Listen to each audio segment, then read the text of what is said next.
Disclaimer: the information and education material contained herein is meant to promote the general understanding and dialogue of GAN's processing.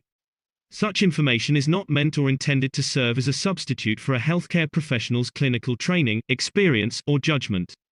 For patients and individuals, such information is not to be a substitute for professional medical, therapeutic, or healthcare advice or counseling. For medical issues or concerns, including decisions about medications and other treatments, readers, viewers, listeners should always consult their physician or, in serious cases, seek immediate assistance from emergency personnel. Prescription information, procedures, and use of medical devices information should be undertaken only by properly trained and certified medical personnel. We specifically disclaim any warranties, express or implied, including implied warranties of merchantability or fitness for a particular purpose.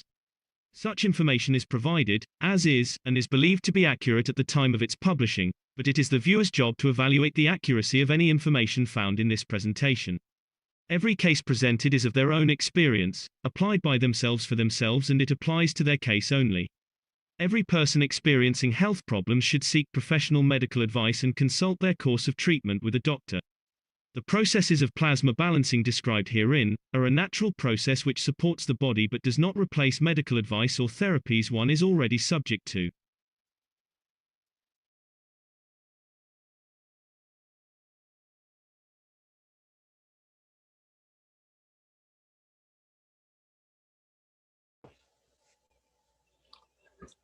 Welcome, everyone, to the 363rd Knowledge Seekers Workshop for Thursday, January 14th, 2021.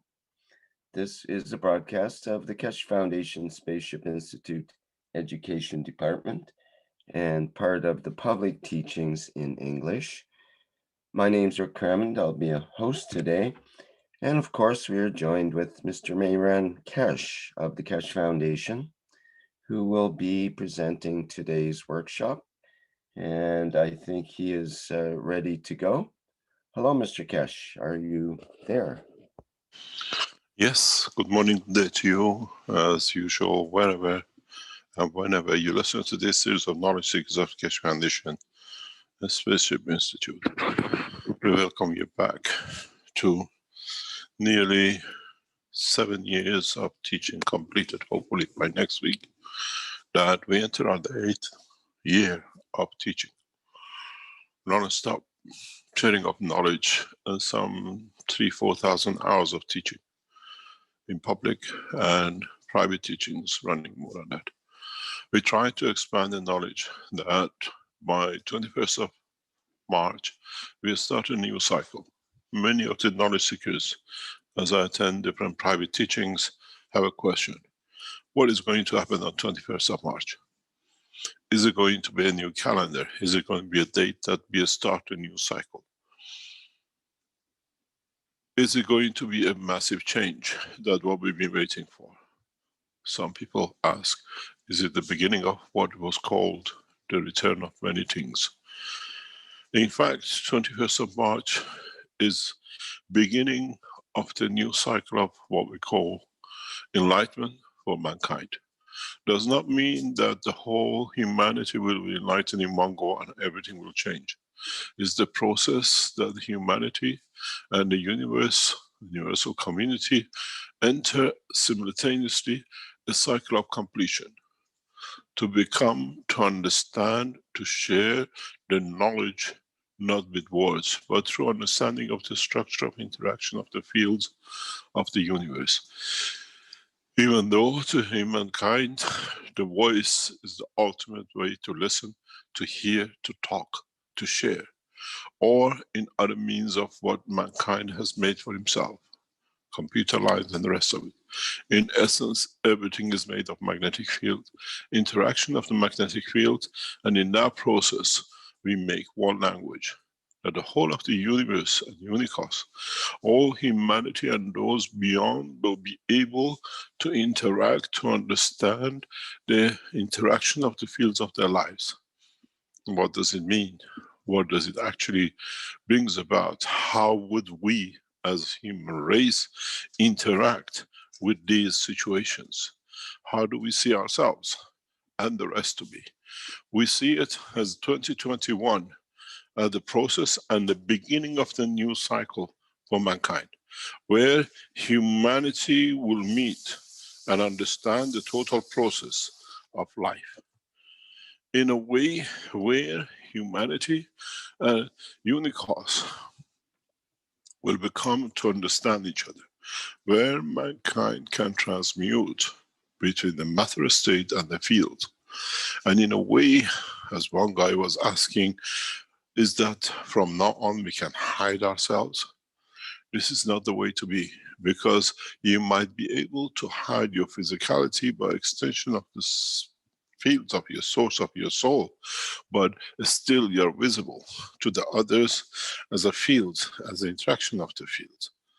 In a way, it is not hide and duck, but to be seen and to be more transparent. In a way, it is not escapism, but is to be open and transparent, that man become responsible, does not matter in a physical dimension or in the dimension of fields of the interaction of his existence with the others. One point which I raised last week was, we have the 5 cups. What is the 6th cup? Which we spoke about, the cup of universe, where mankind can interact with the fields of universe, which is magnetic gravitational field forces of this universe. But there is a cup 7. The cup 7, it brings the totality of the man with its creator.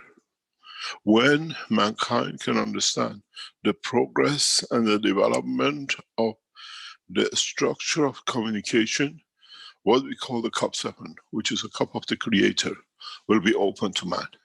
In the way you constructed cup of life, the way you did the structure of the vertical or horizontal or solid or a gas or a liquid state, you create the what we call the cup of plasma, creation of the interaction of the fields of the universe.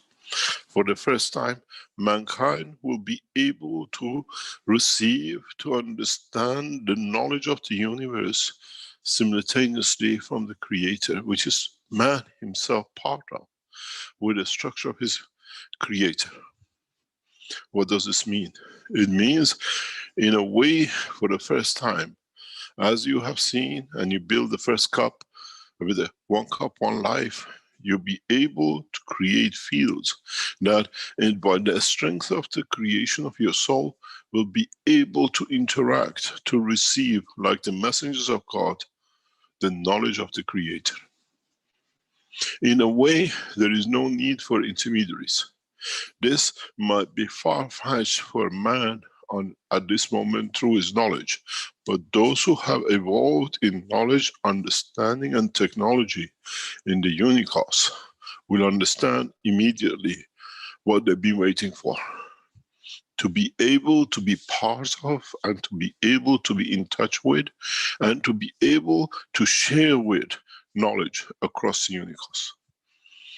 The cup of Creator is the ultimate goal. In a way, you call it the 7th chakra. In a way, we call it the cup of Creator. In a way, everything has to work perfectly according to the understanding and the intellect of the man to be able to reach to that point, or any other creature. The cup of Creator, the cup of life, is all the same. Is an understanding of one's own soul and interaction of the fields within the structure of one's life. There are two very important, which is what we call the cup of universe, will become the most important thing for mankind to move on to, where he can transmute his soul, where he can, in a way, be able to interact with the other fields. This phase will take mankind thousands of years, and it can take a man a few seconds. This is dependent on the clarity and devotion and servitude in serving, or what we call loving. There is nothing more important in the cycle of the life than loving, which is the giving. What we give, that we can receive, that in the process of cycle of receiving and giving, we reach to the point that we recycle the fields of the universe and we pick up the best. What will elevate us? Many of you have not understood what it means by what you give more, you receive more. In a way, but what you do not need, which is within the structure of your fields of your soul, you create vacuum, you create a space to receive, and in the process of receiving, you take what allows you to elevate your soul, to be able to move in different dimensions. As I was explaining in one of the teachings in the past week, mankind has the knowledge, mankind has the capability of creating anything through his soul. Many of you might ask how and why. As I explained yesterday in the Iranian teaching to the Farsi knowledge seekers, I explain again. You got to understand, your soul is the creator of you. Your soul is the creator of every part of you, because the interaction of your soul and the fields of the what we call planet Earth in interaction with the fields of the Unicos allows your body to create hemoglobin. It allows your body to create your liver, your intestine, your brain. And the interaction of it gives you shape, your body, your feature, your physical manifestation. But in essence, the interaction between the soul and the soul of the planet creates iron in your blood, creates calcium for your bone. It creates particles of gold which the body needs at given point in the body of the man. So, in fact, we don't need to look for another system to create the matter state of manifestation of the man, or anything man needs. If your body creates calcium at a given point within the structure of his physicality, isn't it by the wish and the will of what you call DNA or RNA of the soul of the man with the interaction of the fields of the planet? The iron does not suddenly appear in your blood. The iron does not suddenly vanishes from your blood. The interaction of the field of the soul.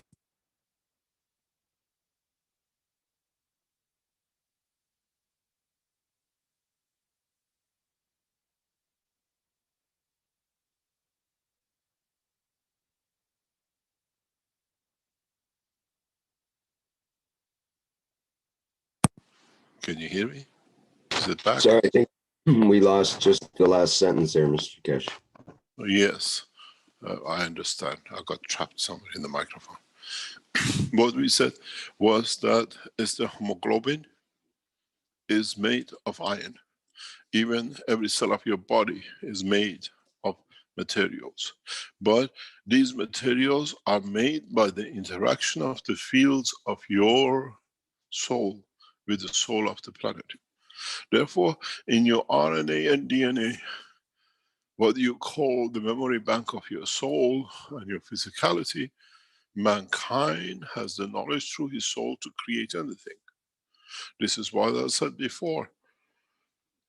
You can hold your hand out and extend the field strength of your soul and create gold in the palm of your hand, because your body has already made it for different part of your body where it needed it. You can put your hand out and create calcium because your body has already made calcium in the attraction of its fields and in the universe and the soul of the man and the planet, your bone structure, your teeth. Then we understand for the first time, mankind has the capability to create what he thinks through his soul. We don't need machinery. We don't need systems. We don't need dynamic systems. If man uses the dynamics of his soul with the interaction of the dynamic soul of the planet or the universe, in so many ways, when the mankind and those who are the passengers of the universe understand the strength of the soul in interaction with the fields of the Creator, shall see the soul of the Creator. As we said, like the electron with the proton, as they are smaller in interaction with the light, with the fields of the Creator, mankind will manifest itself with the light as the electron. And this is how in the future mankind will interact. Mankind will understand how to manifest itself and how to be manifested the same. Does not matter if it's in the presence of a lover or the Creator, as the soul of the man will carry the same field strength. In so many ways, if you understood and understand the past 10 minutes teaching, we have shown you the way to the Creator. We have shown you the way to yourself, that how you can create and manifest yourself in the dimension of the Creator. My teachings are complete, but in so many ways, it's mankind who has to understand, and the rest of the universal community, how to use the knowledge the understanding of the new knowledge, to progress his way to become unified. We call it one planet, one nation, one race. We call it one universe, one race. In so many ways, by amalgamation of the races of the universe and unicos, we bring peace, unity, and collective understanding of the knowledge of the Creator. In a way, this is the way we plan to share the knowledge of the universe simultaneously across the universe, with the birth of every soul and the outset of the birth of every soul. And this is why we call it, we need one soul to trigger.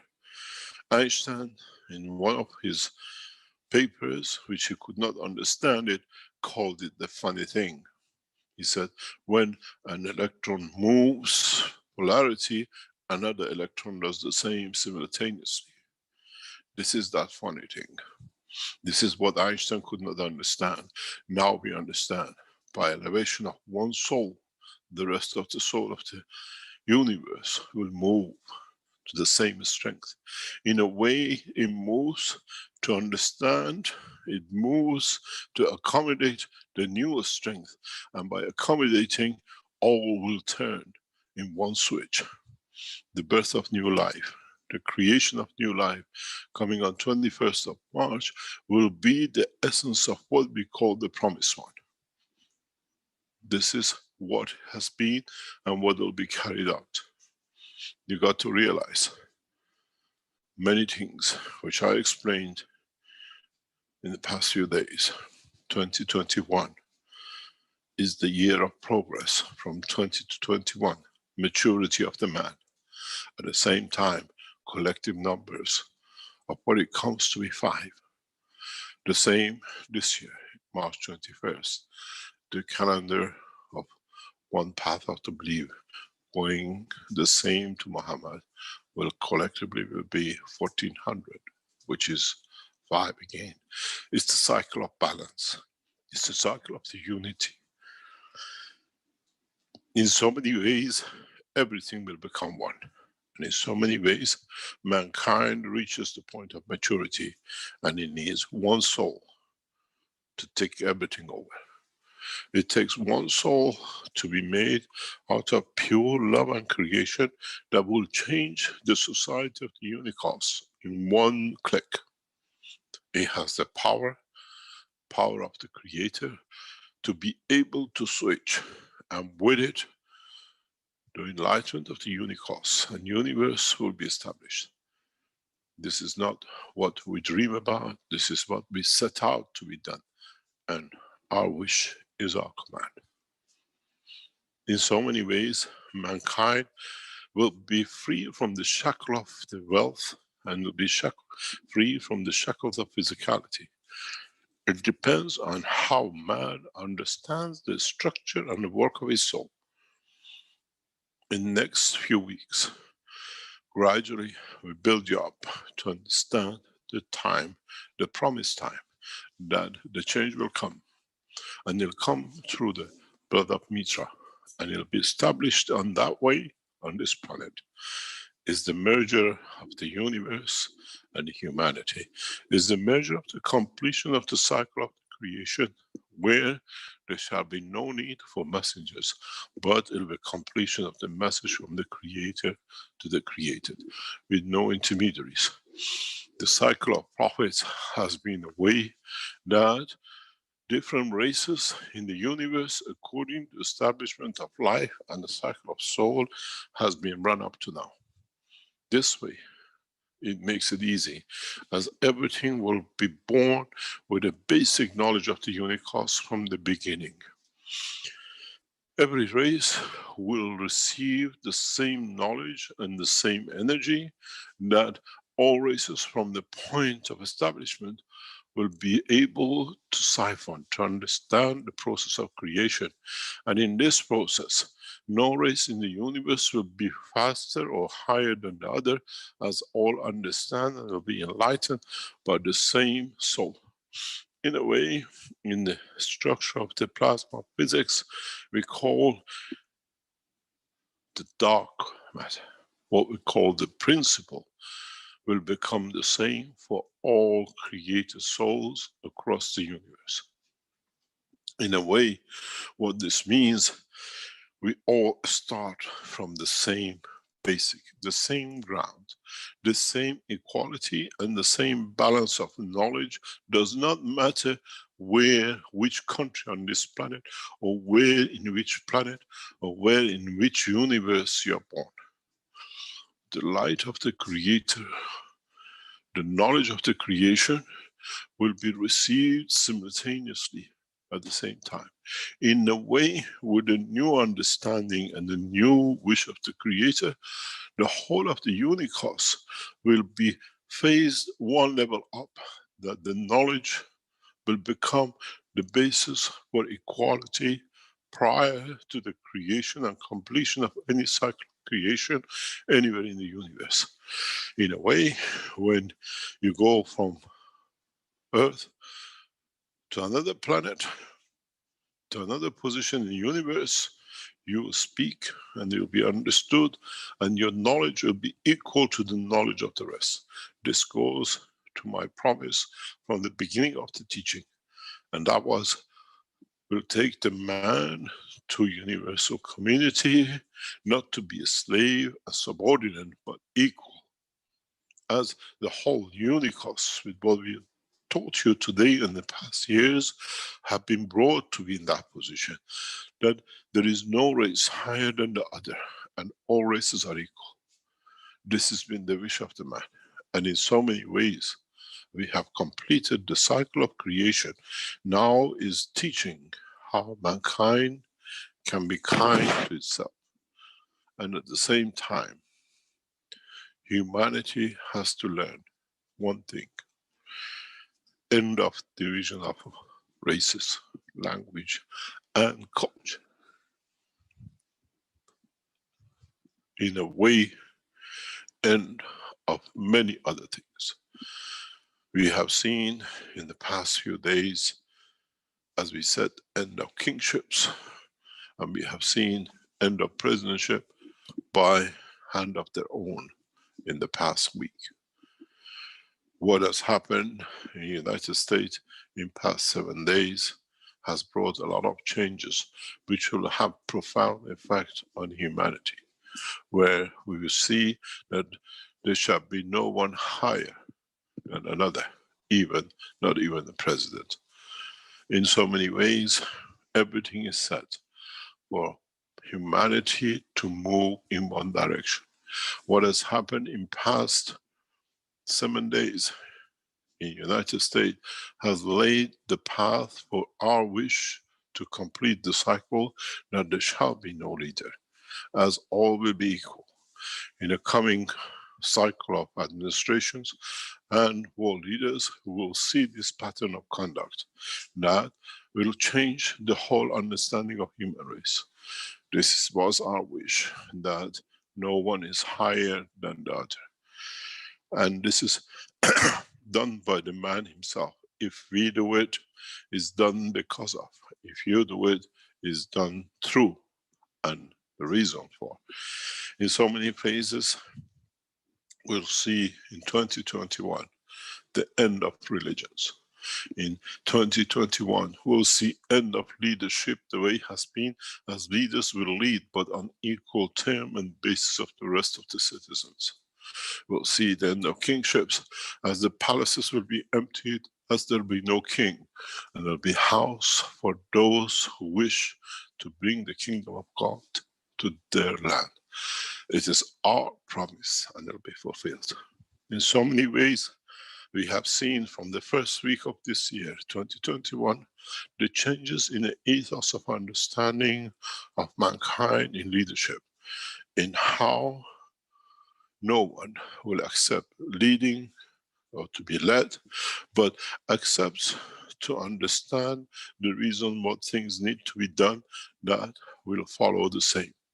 There is one thing for mankind which has to develop, and in a way, through Corona has reached that point, But that's been our way to do. Mankind does not need to work to live. Nowhere in the universe, in any culture, beings work to live.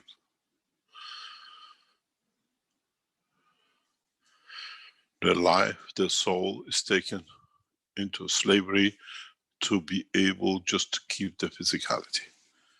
In so many ways, we never seen, and we hope that we shall never see this again. That one race divides itself into a way to abuse the others. In so many ways, does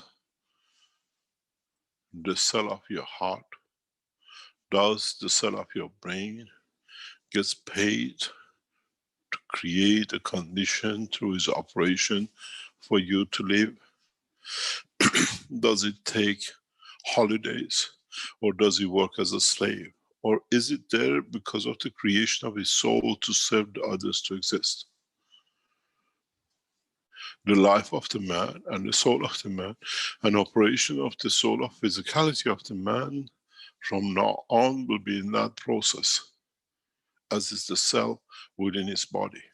So we do not need to work to be a slave to food, to shelter, and to be abused by those who see this as a way to prove the meager ego. If you understood how the cell of your body works without payments, and going to factory and waking up every day, that is the time for me to operate, and is there through the cycle of his life to operate and serve 24 hours a day, then you understand how the true work of the universe is. And with the progress and development and understanding of the new cycle of life, through the structure of the interaction of the field of the soul of the man, no man will need to work unless he wishes to serve. No man needs to create anything, but is there to create to serve. This way, through the freedom of cycle of interactions, every improvement and man will achieve much more, and the unique citizens will achieve much more, as the reward is servitude. In so many ways, our soul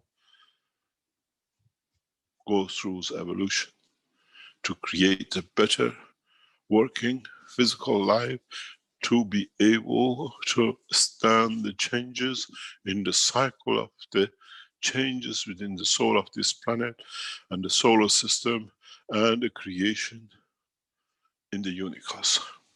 From now on, man will do the same. Man will become that cycle. Man will become to understand, it will evolve through his soul. It will create new knowledge. It will create new tools for the comfort of the physical life if he decides to be in it. And with it, he shall not be a slave to nothing, as it does it for the love of the Creator, and it does it to serve the rest of the creation. This allows what we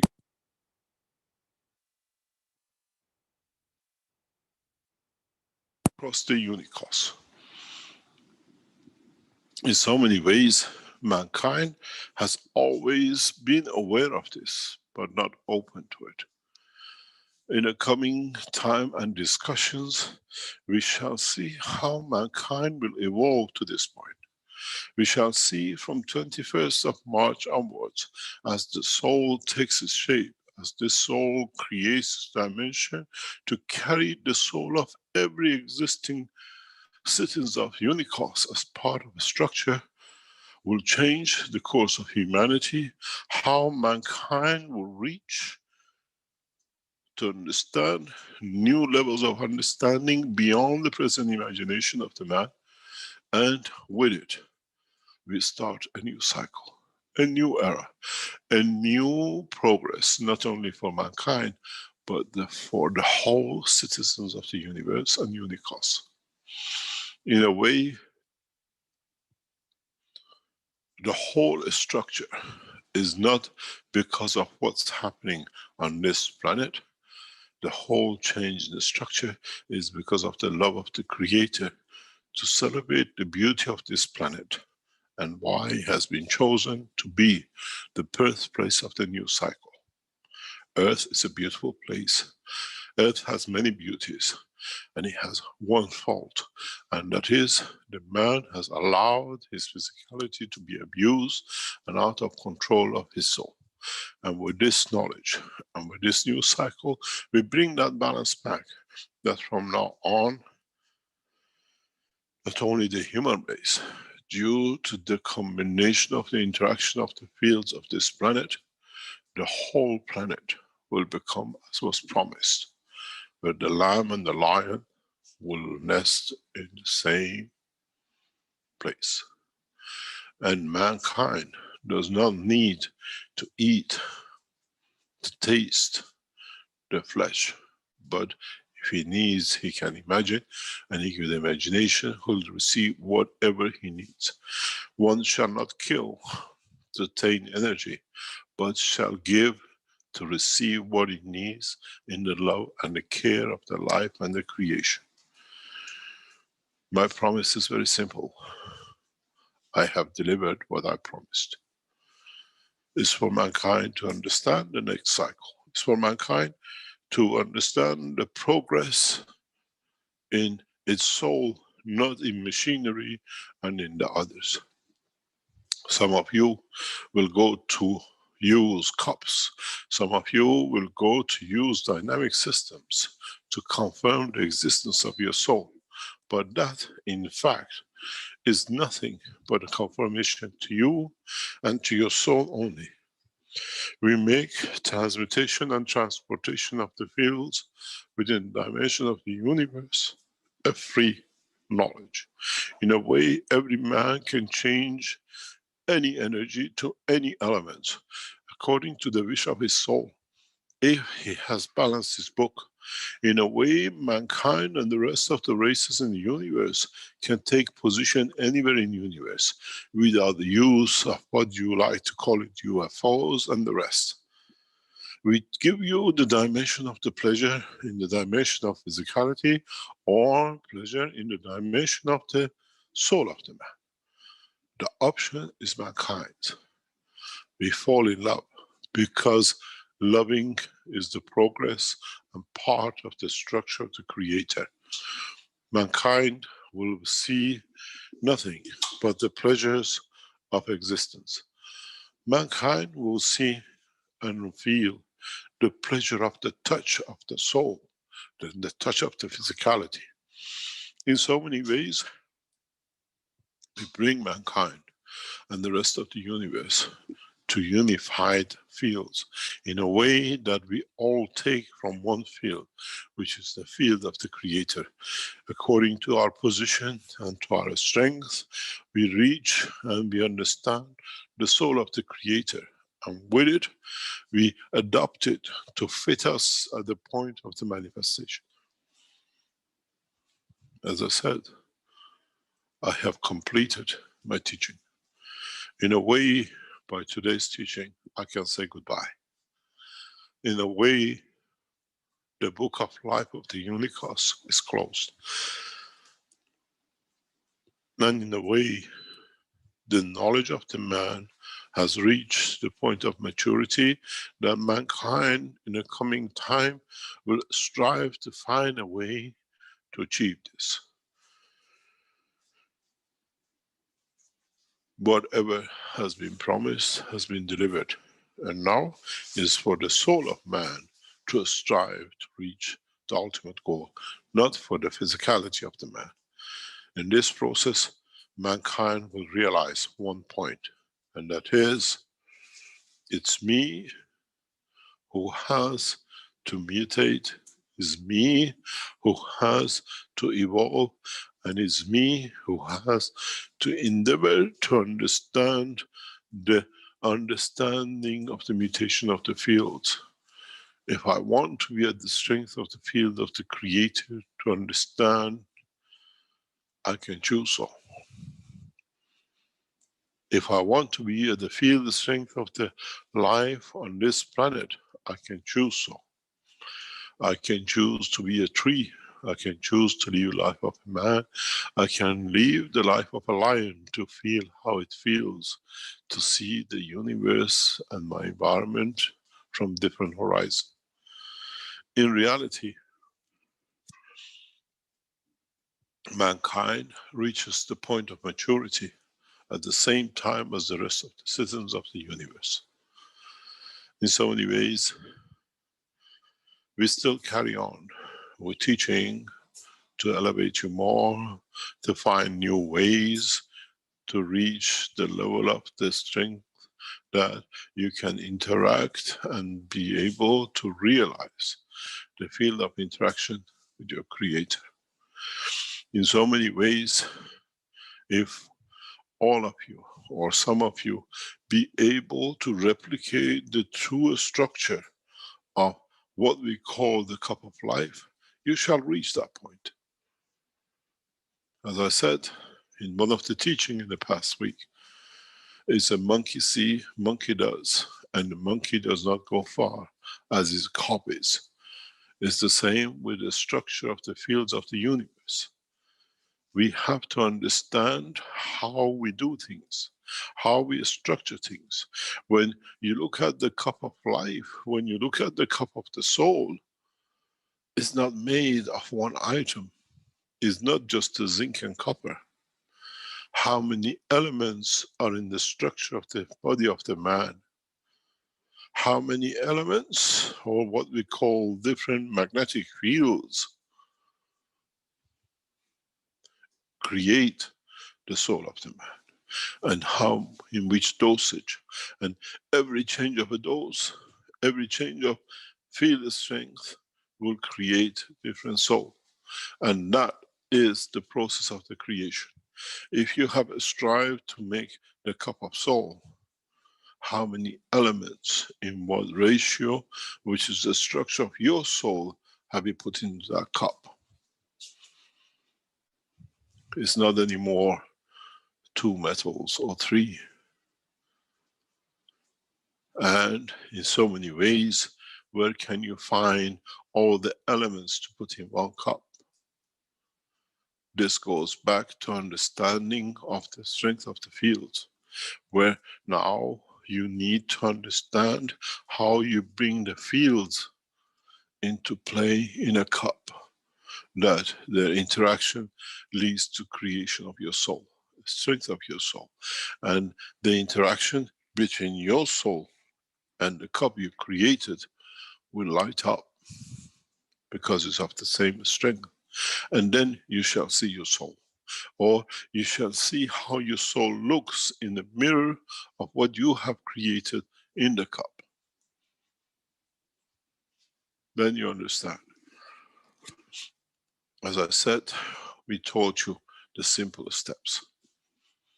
Now is for those who understand the knowledge to extend it more and allow, through new understanding of the fields and interaction of the fields, for mankind to be able to create its soul. When we create soul of a new life in the universe, we collect from all the fields of the universe, not just one. When we create a child of the universe, what we call through the soul, we collect from the best of every soul in the creation, not just one field. If you look, it's the same is done in the creation of the man. When you create that child, the best which your soul can provide through the soul of physicality become the essence of that child, which you pass on through your egg or a sperm for the next cycle. Now, this has to become part of the same for humanity in creating the children of the soul. You have to collect the best which is in the universe to become part of the soul of your child, of your creation, be it a star, you be it a planet, you be it in the body of entity anywhere in the universe. In a way, you shall decide how you want to serve.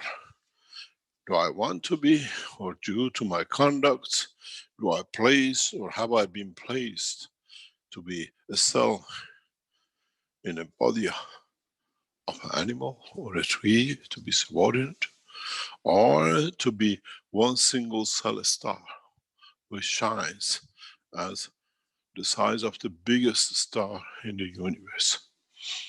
What you gathered, it makes you that sun, it makes you that star. And what you have carried out, not only in a physical life, from now on in the dimension of the soul, will decide the structure of your life and what you shall be in a coming time. Mankind has reached the point of maturity. In a way, it is the responsibility of you and you alone to mature your soul and to receive and to be able to give. In a way, we call it detachment. But detachment does not mean end of existence, but it means to be the best in being able to serve, in being able to give. In so many ways, we become a recycling, that we give all which we receive to be given, and we hold on and we store the best that we can give more in a bigger dimension. And if you look, it's the story of your physical life. You eat, you consume everything. And what is the residual field is used for your daily existence, to heat your body, to be able to create motion, to be able to create energy for the thoughts of the man. But the best and the cleanest and more purified ones, what will happen to it is added to the soul of the man, to be used to elevate the soul. In a way, you give through the operation of your cell everything back into your environment. You're an antenna of the field where you take and you give the best out, that you can give more out because of your volume. In a way, if you look at it, you eat a small apple, but it's filled with energy, expands through your body, that covers the more area to give, more volume to give. In a way, mankind looks at even the feeding in a different way if you understand this process. That is, we take a small entity as an apple, we use its fields, and then through its fields we radiate out as what we call aura, our intellect, and everything else. In a way, we show the beauty of it in what we have taken from, and what in essence is the more powerful part, which is the most minutest part, will be added to serve the soul of the man, to elevate the soul of the man. This is why we take time and what we call age, to be able to store enough in the soul that it can elevate to the point where it can depart the physicality. What we teach is continuous, and in a way, step by step, for mankind to understand the progress of his life. If the energy of an apple, very tiny, can hold to itself, and the progress and consumption of it by the body of the man now can become the field to radiate, to change the direction and position of other cells, to evolve, even that'll be the soul of the man or the physicality of the man, we see the purpose of the life in that apple.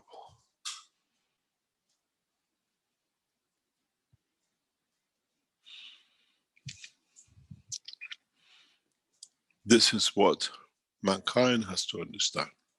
How to evolve the soul of the solid and the gases and the liquids into the soul of himself. To add to it. To be able to create from it, to give the best out, that what is left in the strings as residual can be added to his soul, that he can give at a high order to create the next generation. In so many ways, what I call is like a man who works, and out of the wage he takes home every month, he puts a little bit aside as a saving. This is what we do when we interact and consume other souls. In a way, we put part of theirs to become part of us in our soul, that elevates our soul. When our soul creates the planet or the solar system, it has the essence and the soul of the apple you ate as a human, because it's part of your creation. In so many ways, that is why we say, do not kill, do not destroy. Because now you do not need to take the apple to destroy a life, to be able to receive his beauty and his strength. It's in a way we understand that the totality of the creation becomes one. I want to be the feel of that apple that you enjoyed, that in the time when you become the star I'm part of, I become part of the soul of the creation, what you create as a creator of the planetary or a solar system. When you say, I love you, it means I do. And it means I give everything I have. It means, in essence, I am a being fortunate enough to receive from all aspects and dimensions, that in totality I want to become the giver of all. In the coming time, as we said, those of you who choose to travel as a collection of souls, you will create, you will have what we call, like you have today, a soul of totality, what we call the captain. That you trust your soul within that structure to be looked after, that that captain becomes the totality of one solar system, one sun, that from it the new generation of perfection will be created. In so many ways, mankind enters the field of understanding the process of the creation, the true essence of the creation, through its creator, and through what we call the possessor of love, Mehran. This means what it gives. It has, and it has no reason but to give, as it possesses every love in every creation and every soul. Mankind needs to understand this process. Mankind needs to evolve, to graduate to the level of the understanding of his own soul, that in a coming time, as the whole of the human race, as one body, enters the universal community, there is no soul left behind. But we take all, we elevate all to the same understanding, that in that process of creation, life becomes worth living and life becomes worth sharing. In so many ways, mankind reaches the point of maturity.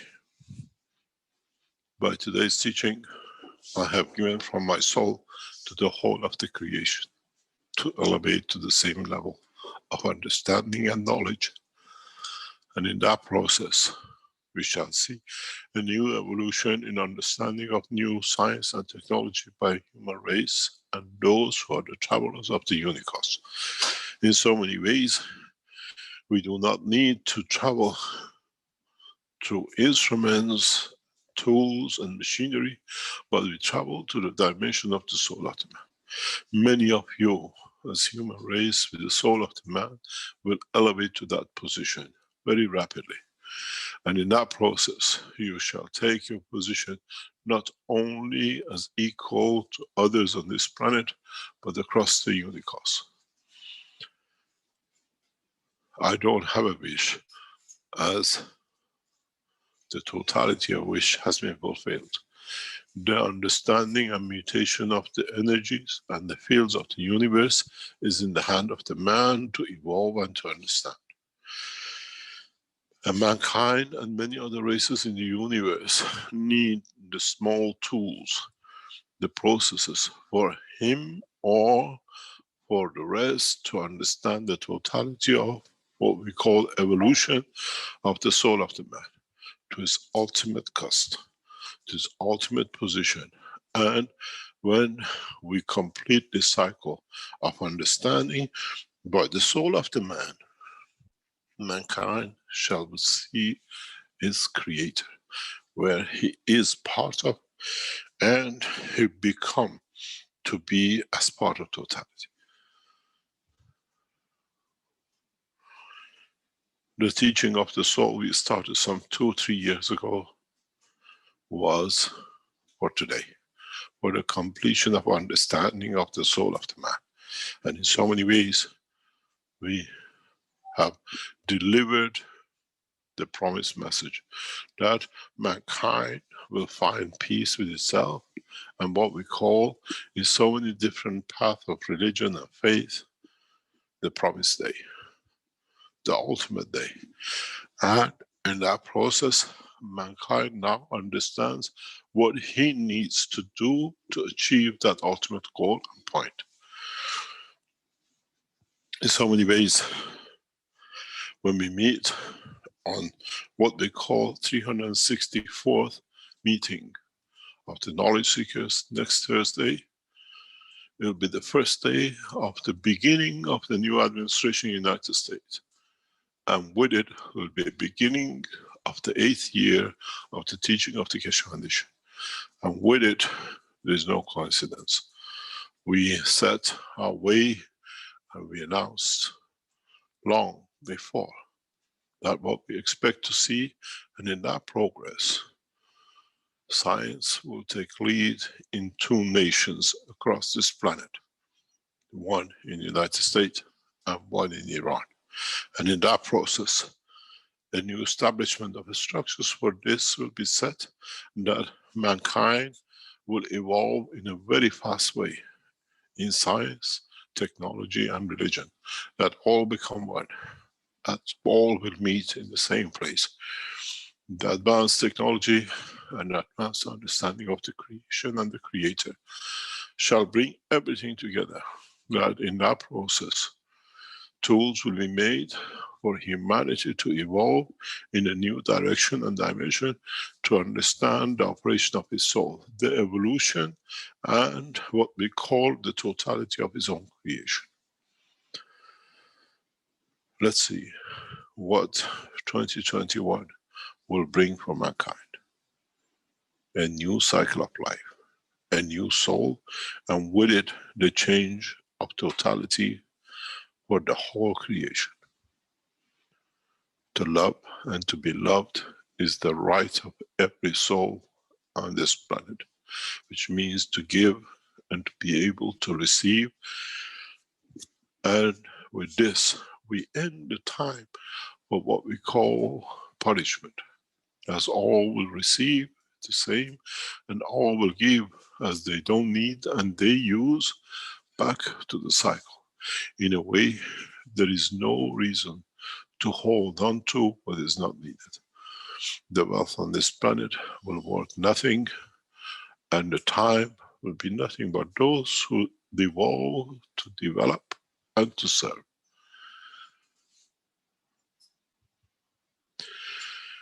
In a way, as we said many times, this is our annual report for the cycle of creation for billions of years, where now we balance the books and we bring all the races of creation to one. It's for the scientists in the level of the human race to understand and evolve and try to show and extend the level of understanding and evolve and enlighten the soul of those who have not, to reach the point of maturity through their understanding.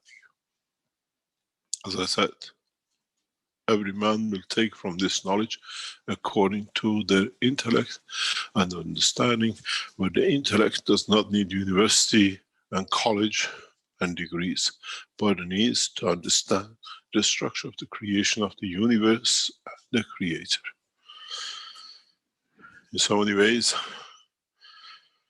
but as we reach March 21st, we close the book of the past and we start a fresh book for the life of the creation, not only on this planet, but beyond.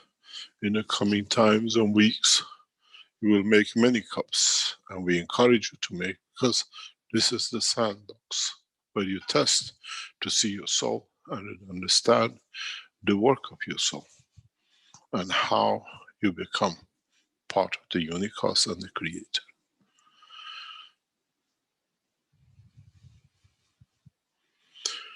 As I said before, we thank you for being passengers of the knowledge in past years with us, and in so many ways we have reached the final stop. It's now time to gather what you gathered while you've been traveling, to see how you can evolve and elevate your souls and those who've been the travelers of this the same plane and train. It's the final stop, and it's time to gather to understand the totality. As I said, we'll be here to guide you furthermore with everything possible that mankind can gradually evolve into this progressive understanding of totality. In so many ways, I will ask you one question. What is your wish, and how would you like to communicate with your Creator? Not only your soul, but the soul of the Creator. And in that process, where do you see yourself? As a subordinate, or as equal, or as part of? And how you see yourself will station you in a position of the level of your soul. Maybe some of you understood the last two sentences, and if you understood the meaning of, you have managed to find a way to your Creator, or at least to your soul.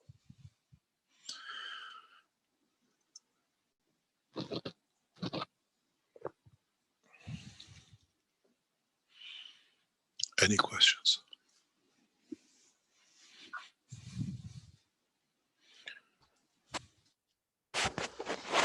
Well, thank you, Mr. Kesh. I think we have to allow the attendees to raise their hands, and then they can ask their questions. And there is a couple of questions already in the Q&A. And Salamia is asking, I think you've answered much of this already, but I'll put it forward. She says, what is love? What is peace? What is the relation with the plasma? Is love gravitation or maggrav or magnetical? That was her first question. Perhaps we can interact that with the second question, which is totality is linked and interacts beyond time and space. Consciousness of the divine is fundamental, or the soul?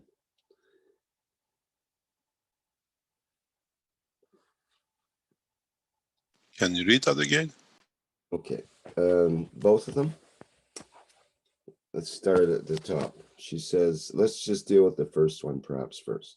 What is love? What is peace? What is the relation with the plasma?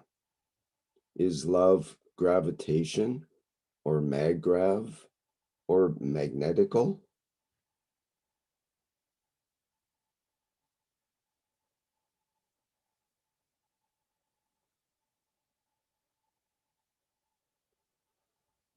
Would you like to address that? When you talk about what is love, we always said love means giving. Is love peace? When you give that you don't hold, you're at peace. When you have to judge what I give, what I don't give, that's not love anymore. Love has to be unconditional. And in so many ways, even the part which you need, if it's a need for another cycle to exist, is your responsibility to give unconditionally and irrespective of what might happen to me or what I could be or what I be of me. Because as you give more, you receive. In reality, as you give from the highest order, you receive from the lowest order that collectively will become equal in the strength to the highest you give to fulfill the gap. Is the conversion that mankind has to learn, where we give from the highest, we receive from the lowest, and in that process, in trying to replace the highest, we elevate the lowest to the highest. And in a way, it's the way the soul of the man works. It's the way the soul of the creator works. As he receives from the mega soul of a man, and as he's given so much, it elevates the strength of the lower to the higher by amalgamation of those who have received collectively. And so when you don't have to choose what I give, but you give as you know in the process you will receive to have to give more, you're at peace. So love and peace is the same. When you don't have to choose. When you have to choose, you're not in love. When you give unconditionally, is the process we are at peace.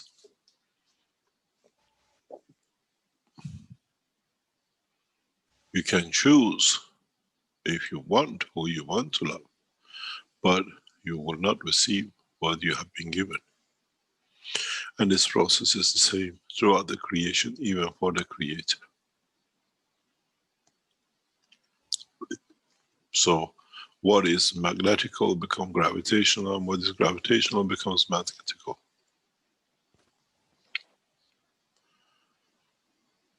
In the process of giving or magnetical, you split the strength into subdivisions.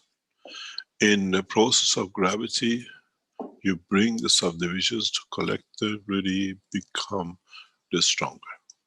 And this is what most of you, as what are called knowledge seekers, have not grasped the concept and the understanding of.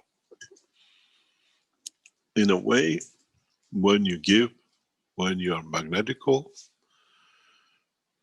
you open yourself to interact. And in opening yourself to interact, you create divisions, because in interaction you give some to one, or the energy divides and subdivides. In gravitational, you bring all whatever has come from the other subdivisions to become of the highest, collectively of the same strength. In a way, gravitational leads to the division and to the splitting that allows more to exist, more to receive. And gravitational is where you collect to be able to give. As we say, the bank is never empty.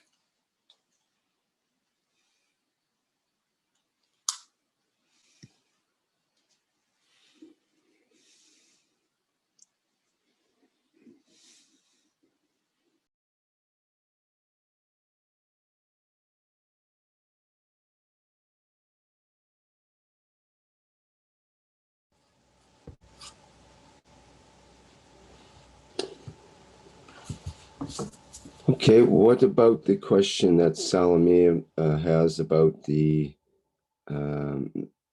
totality is linked and interacts beyond time and space, and which is more fundamental, consciousness of the divine or the soul? Isn't the consciousness of divine and the soul the same?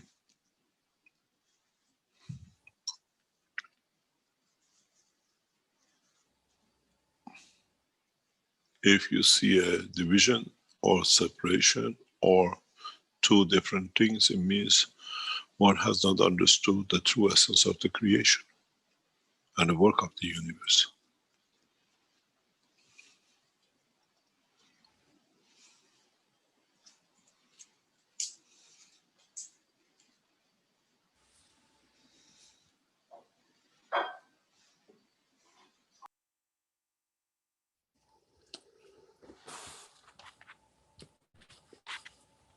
Okay, Salomia says in the Q&A, my soul is connected with yours. Thank you. We have a question from Steve in the Q&A. He says, hello, Mr. Kesh. Our soul is small compared to the sun. Does that mean the sun had a bigger desire to serve the galaxy and therefore match with the physical size? Thank you. The a clear understanding. Our soul and the size of the environment that our soul covers is dictated by the other fields which allow it to grow into. The solar cell, the solar system, can only take shape and dimension according to what is other fields within its environment that dictates its size and controls it. So the size of our sun can expand due to the environment within the galaxy, which allows it to be so big that so many planetary systems can be evolved in it. In the world of creation, we create that limitation by the structure of the physical body of the man, the skull. Field forces that can control the fields of the soul or contain the fields of the soul to a limitation of not being able to move or be within the center of its structure.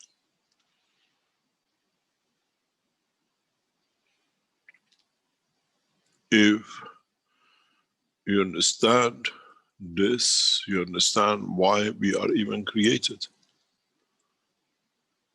Is not the size, is the environmental limitation which dictates the size. And mankind, due to the pressures and the positions on this planet, create different cages for the soul. That is why all the Chinese look the same and all the Europeans in the shape look the same according to where they live and how they interacted. And once we take the soul of the man out of the atmosphere of this planet, it does not need the calcium to contain it, because the calcium field most probably is in a strength parallel to somewhere else in the position of universe, and you have a soul with no skull and a brain opened up. This is why we take mankind to the knowledge of transmutation of the fields, as the elements are made of fields, and there is always possibility and availability of the equal balanced field that dilutes the field of the energy of the physicality and bring demise to it. This is why we teach the dimension of the travel through the soul, as even with the UFOs or whatever you call it, if you enter a zone where the fields become like a sugar in a glass of hot tea will dissolve, your craft would not exist. But the soul of the man evolves by the strength in respect to its environment. This is why we are teaching the expansion and travel through the soul of the man. One of the reasons we teach the structure of the soul and traveling through the soul, if we leave you with a dimension of UFO, you'll be the passengers of this universe. Only then we have to send another teaching and knowledge for you how to cross the unicos.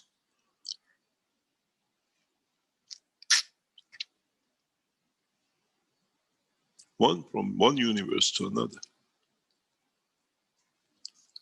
As I said, the knowledge we share will become part of the soul of the universe and unicos.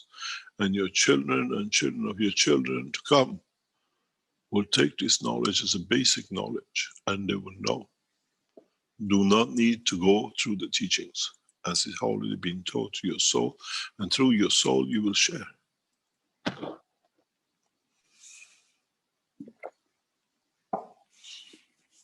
The size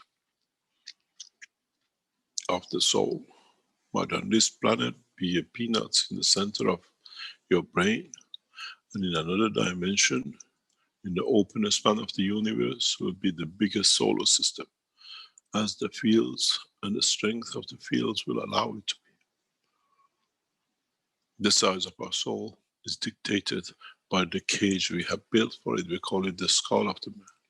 And in the projection of the soul of physicality and the soul of the man, we have created different layers in it that carries and transfers information from the physical to what we call the soul of the man, what we call the emotion and the brain.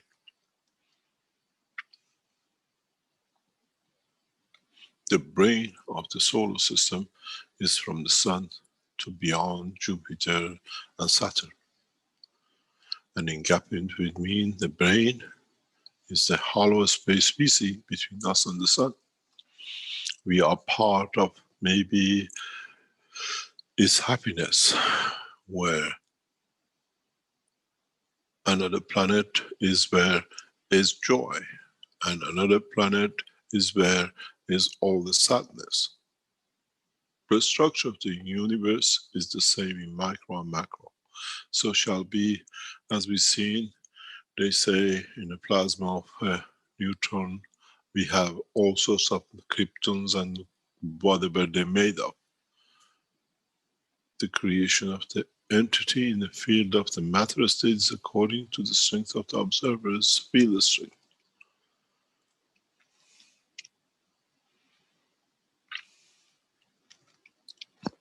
We are all part of one plasma or the other, and we are all in interaction with other plasmas one way or another. The soul of the cell on our skin is interaction with the soul of our physicality. And our soul of physicality is interaction with the soul of the man, and the soul of the man is interaction with the soul of the solar system, and so forth. We all confirm our existence through the interaction and manifestation of our existence of our soul and mutation of its strength.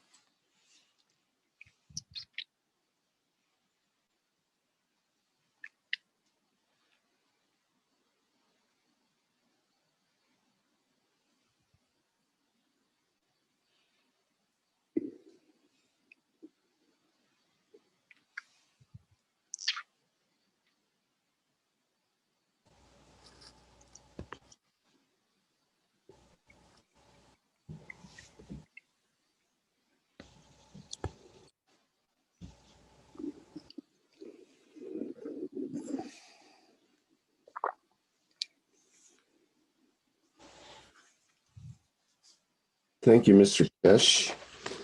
I see in the Q&A that Beatrice has a question. She says, good night. I have a question. The heart and soul are connected? Of course they are.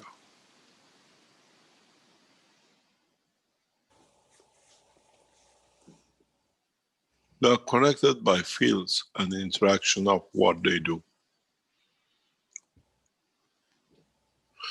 The heart gathers the field strength of the what we call soul of the man, physicality soul, and the soul of the man is positioned just above it, but he'll receive it. If you look at the soul of the animals and soul of the physicality of animals, or the trees, or what we call plants, or solid state, you always find alignment between the two.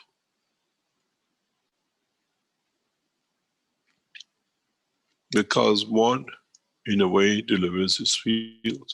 When you have emotional strength, the field strength of the heart cannot handle the pain of physicality in releasing his energy to his soul. In not having the right strength, hits your brain and gives your brain a stroke. In a way, the eruption of the fields from your heart, from the what we call interaction of the soul of physicalities, in moving, being in touch with the what we call the soul of the man, in delivering different connections and energies to control the strength of the cage which is holding the soul in rapid process, leads to damages like a volcanic eruption to the brain cells, and you find yourself with different physicality damage. Doesn't matter if you're standing or you're flat or you're upside down. And this is why one of the reasons in most of the brain hemorrhages, which comes through stress, we see bleeding, because the pressure valve of the blood field strength has to be released that the soul can be contained. This is the only reason why we see with brain hemorrhages bleeding all the time. Because the valve, which is the heart of the man in field strength, when it releases, is equal and is made of the blood, which controls and cages the soul. And this is the reason why, in so many ways, we see brain hemorrhage with what we call bleeding, with hemorrhage. There is, now we can explain it, now we can understand it, now we have the capability to link the processes together. It's like you open a valve on top of a pressure cooker. Everything comes out in one point, whatever matter is cooked in the pot.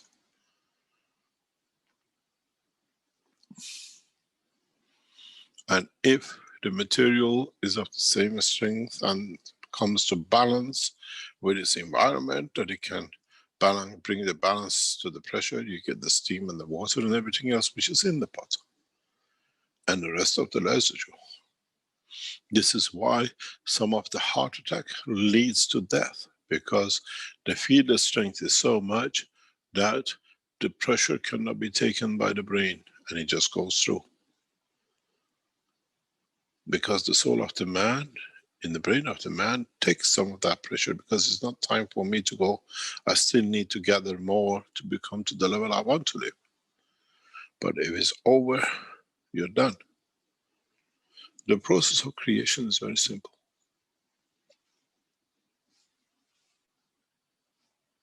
They don't work as a twin, but they work as a control valve in how to keep the soul engaged. In a way, is the prisoner making sure that the, what I call, cannot escape from the prison. And the heart is a watchman to make sure enough fields are delivered that the prison is kept, but it's always in touch.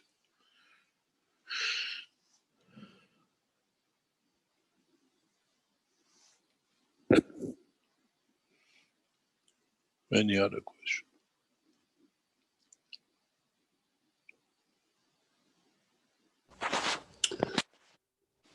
Thank you, Mr. Kesh. I think that the hands up ability is open now. People would like to ask a question personally.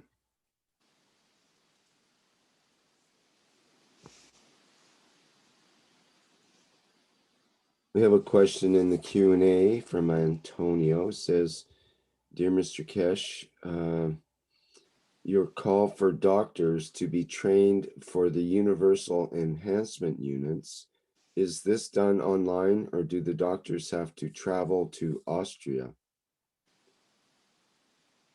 It'll be done online. We start this process in the next few weeks to start the training of the doctors before the systems come in. And as we explained, we have evolved the systems into a very advanced stage. And we start the training in the coming weeks. As we see, there are a number of doctors who applied. And we look into where the systems are being solved that we can train the doctors to be present in that location. Unless there are doctors who want to move to a new country or whatever. There is one thing which is raised in one of the private discussions. We don't see the employment of the specialty doctors for them to move from one nation to another, as doctors usually do. We're looking to train the doctors locally in the environment they are. Because some people in the third world nation, they think there's a availability in another nation, they can do so by moving. We try to avoid this, as it will raise a lot of problems in the future for the population and the operation of these centers.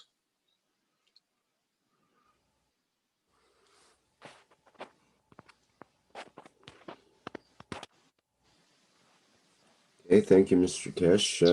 I have a couple more questions in the Q&A. One from Thomas. Is your physical death the choice of your soul, that it is the proper time to transition?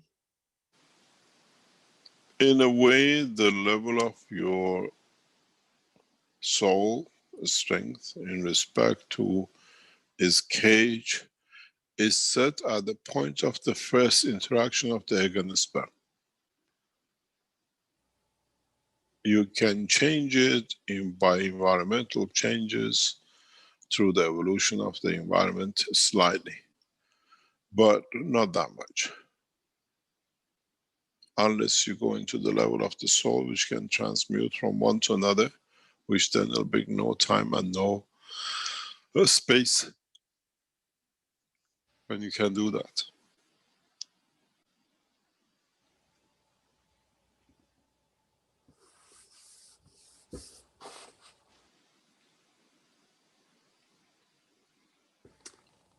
Okay, we have another question from Beatrice regarding the heart. When the heart, excuse me, when the heart hurts, is the physical part, is it the physical part or the soul? Depends if you have a physical problem. Or is it the emotional in understanding the soul, interaction of the soul of physicality? What we feel in our heart as a pain is the interaction of the soul of physicality. Soul of the man does not feel pain as such. Understands wrong and right and where he has to be positioned. Understands pain not in the level of the physicality that we do in our heart through emotion.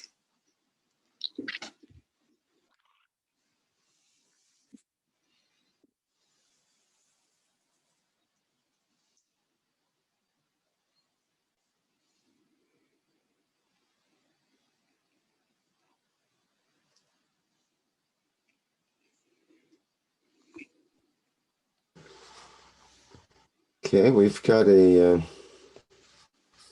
just get my list up here. We've got an attendee with their hand up. And it's one we're familiar with. Salamia has a hand up here, so allow her to talk. Go ahead. Hello, Mr. Kesh. I wanted just to clarify that in my mind was that soul and consciousness are the same. It's logical, and I also feel it. But I asked on my team, Corona team from Romania, and some people said that it's not the same soul and consciousness. I also ask council universal. Yes, let me ask you a question. Yes, What please. do you call consciousness and what do you call a soul? Consciousness is emotion. Soul is totality of what contains everything. If you are conscious, you decide what is right, what is wrong. It's part of the structure of the operation of the soul of the man in terms of the physicality. Consciousness is an emotional feeling, is not the soul. An emotional feeling, right or wrong, comes from the interaction between the soul of physicality and the soul of the man.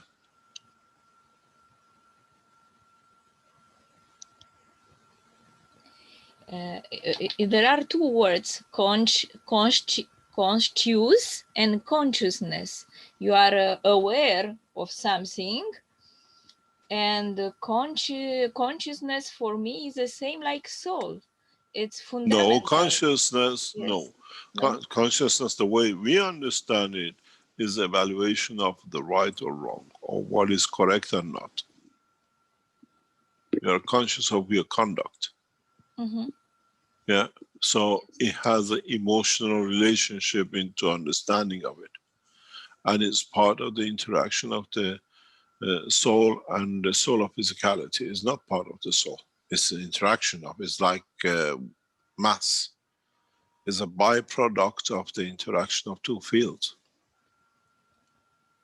You got to realize when we speak about the soul of physicality and the soul of the man, is the interaction of four field forces, giving and taking, or gravitational and magnetical of the soul of the physicality, and gravitational magnetic field of the soul of the man, like the sun and the earth.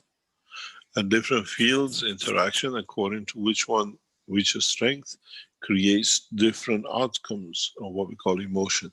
And consciousness is that. We don't decide what our soul takes. We decide what is correct for our physicality. We are conscious of it. So consciousness helps soul to be moral. No, Or consciousness, soul is moral. soul of physicality to be moral, not the soul. The soul Yeah. of the man is moral because it's independent. It changes its position even within the structure of the brain of the man according to the other souls. The soul of the man is not constant in the strength and in more or less um, what I call revolution within the structure of the physicality of the man. It maneuvers, it changes position, it changes its angle, it changes its speed of rotation according to what other souls do. And in that process, this is what the judgment comes. Then the soul of physicality has to not only interact with the soul of man, but accommodates what other souls have agreed for the physicality to reach that point. It's two independent but interacting. If you kill the man in hiding and nobody knows, where your soul of physicality knows and your soul knows, then the souls decide how to move you, how to maneuver the soul, that the physicality follows that maneuver, that it brings you for you to confess your crime. We've seen that in a very recent past.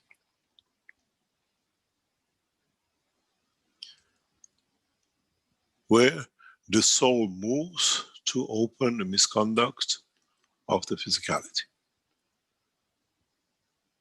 We see it in the present situation in the American administration.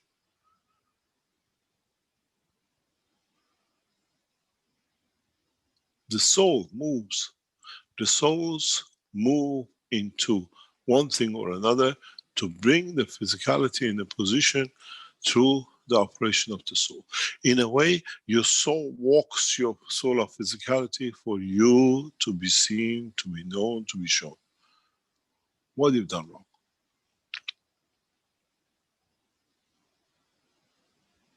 It's if you understand it, we use the operation of the nations, as we all understand that in the giving names and individuals. But if you look, the soul of the physicality of a government reflects the operation and the soul of the nation, and one responds into the other. And when one does wrong, they all go with it, and they all receive the same. If you work and understand the work of the creation the way we do and the way we see, it's a very, very strange that one of the administration who killed more than any other administration during its operation is coming back to work. This time to correct what they've done wrong to many things during what they had to do. And why do we look at the leading nations on this planet? Because they set the scene for the rest. You will see the situations where world leaders will become answerable personally to their conduct, as we've seen in many other nations, where leading nations, leaders always have escaped with it. What we see in the past weeks, what's happening in the United States, is bringing the balance, as we've seen in other nations. People go through revolution and they go through bringing the leaders who've been unjust and not correct. Self-centered administrations always have brought disaster to their nations.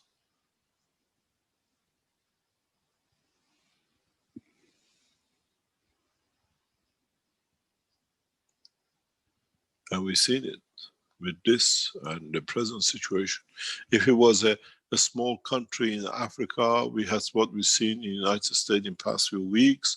It was something Africans do. Now one of the leading nations in the world has set the scene for literally abolishing leadership. And the men on the streets are changing the position, not in administration. Every leader gradually becomes accountable on daily basis to the people who they lead.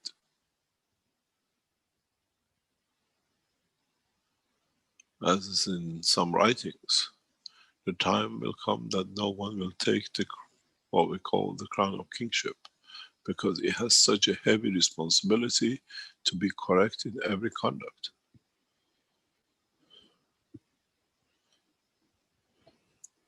Yes, it is written that no one would like to be a leader in a crisis situation. Yeah. Not a crisis situation, even in the best situation.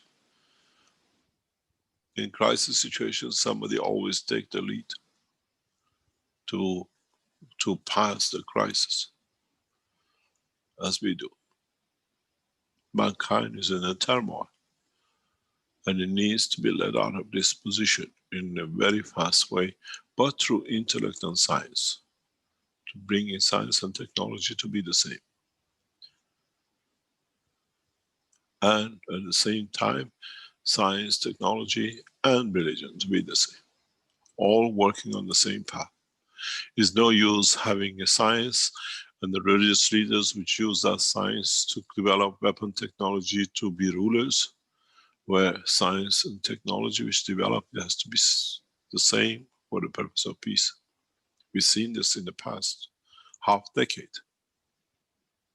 where religious leaders openly have entered into developing weapons for destruction of nations, as they were not of the same path.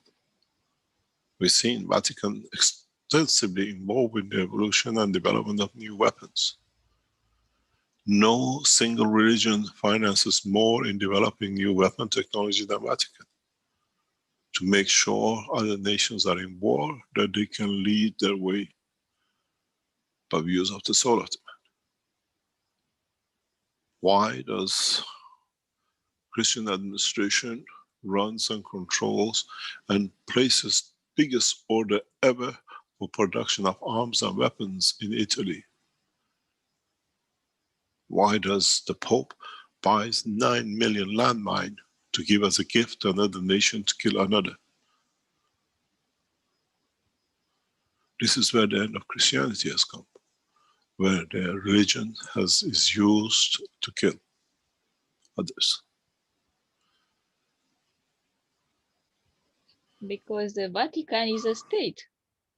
It's not. The Vatican, Yeah. it doesn't matter, it's in the name of the religion. Yeah. It's a business. Of And course. there's no business better pays than killing, because then people will pay to mourn for years. It's an investment, drip, drip, for a long time repayment. Because This is where the religions will have no place. Because now religion and science meet, and one understands the other, and there is no need for it, and there is no place for it. One of the biggest problems coming out of Corona is where mankind will lead itself to, as many, many weapon technology industries are not used. In a very short time, new technologies are overcoming Corona, not by vaccination, will be introduced by nations. As we read recently, the lockdowns have brought more damage than actually if it was no lockdown. We see it. Economies are becoming to a halt. Who's going to pay for it? And then they bring, who do we need to cut costs? What are the major costs? We all have injected, so major costs are the old pensioners. If they go, major expense of a nation will be cut. Then what is the next step? Those who are efficient and then contribute to evolution of a nation will be kept. To what extent do we go? And we allow leadership to extend to our extent of our lives. But you know, This is. we Baha'is never Can sell. you please? Can I ask guns. you one thing? If you mention about the Baha'is once more on these teachings, I have to ask you to be withdrawn. We do not go on every path of whatever. The principle of the knowledge counts, not where it comes from. We are not a platform for the Baha'is, Christians, or Muslims, or the rest. In so many ways, the understanding of the knowledge has to be that leads to evolution of technology, of the human race, evolution of the soul. In understanding the process of a technology, nations and religious leaders have to strive to create a condition of betterment for their citizens and for their followers. The way we do in the Keshe Foundation. Knowledge has to be free to allow the evolution of the soul to a higher order, not to be destroyed. A few years ago, around this time, when we were negotiating with Vatican for different ways and different structures, this was made very clear that the path of the Vatican, with the way it operates and the way we teach knowledge, cannot be on the same path. the foundation has had deep discussions with Vatican and people who work within the structure who are the decision makers. It's the same with other religions. Religions have to be a path for elevation of the soul of the man through understanding of new cycles, not for destruction of the others. The time of crusaders is over. The time of wars between religions is over, as they're all one. Now we understand we all have the intellect and the right to reach our Creator through understanding and the strength of our soul. There is no need for religions. It's the responsibility of religious leaders now, in any shape or form, to enlighten their followers that the new path has started. They can follow the path. If they are true men of religion, if they are true men of faith, we elevate their souls to reach that point. Be it the Pope, be it the religious leaders in the Islamic world, be it the ones, the rabbis and the Buddhists and the rest. It's them who have to bring their followers to understand a new cycle has started, where every man is equal in understanding the soul of the creation and nearness to him, not through their word and their say, just because they have a luxurious life to live because of the what we provide as donations and whatever else. It's the same with those who call themselves Illuminatis. If you have such a position of strength, it has to be used for betterment of the peace, not the tools of war to be able to control.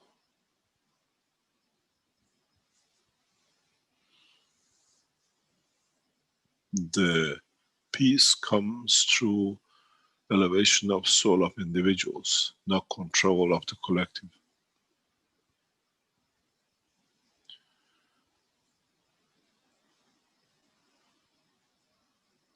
We see a lot of movement in the past few weeks by Illuminatis trying to recruit Keshe Foundation leading people across the planet.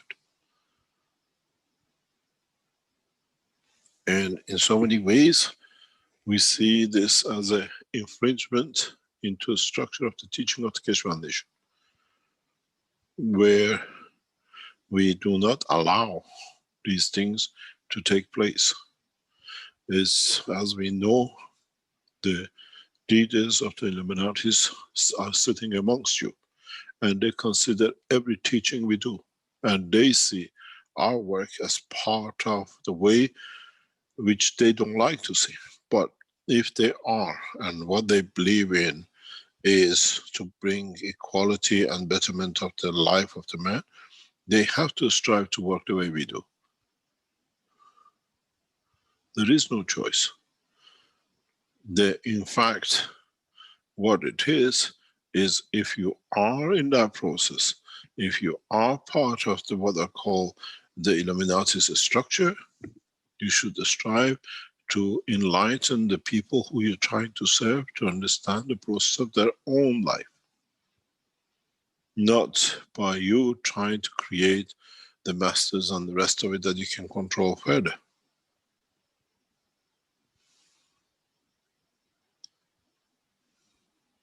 And it's the same with the religious leaders. We have received a number of approaches by the Illuminatis, where they want Keshe Foundation knowledge seekers who are in a position of leading to get in touch with the Grand Master with WhatsApp, because they see the foundation as growing in a way to enlighten knowledgeable people that then they can control. As I said, the soul of the Keshe Foundation knowledge seekers is not for sale.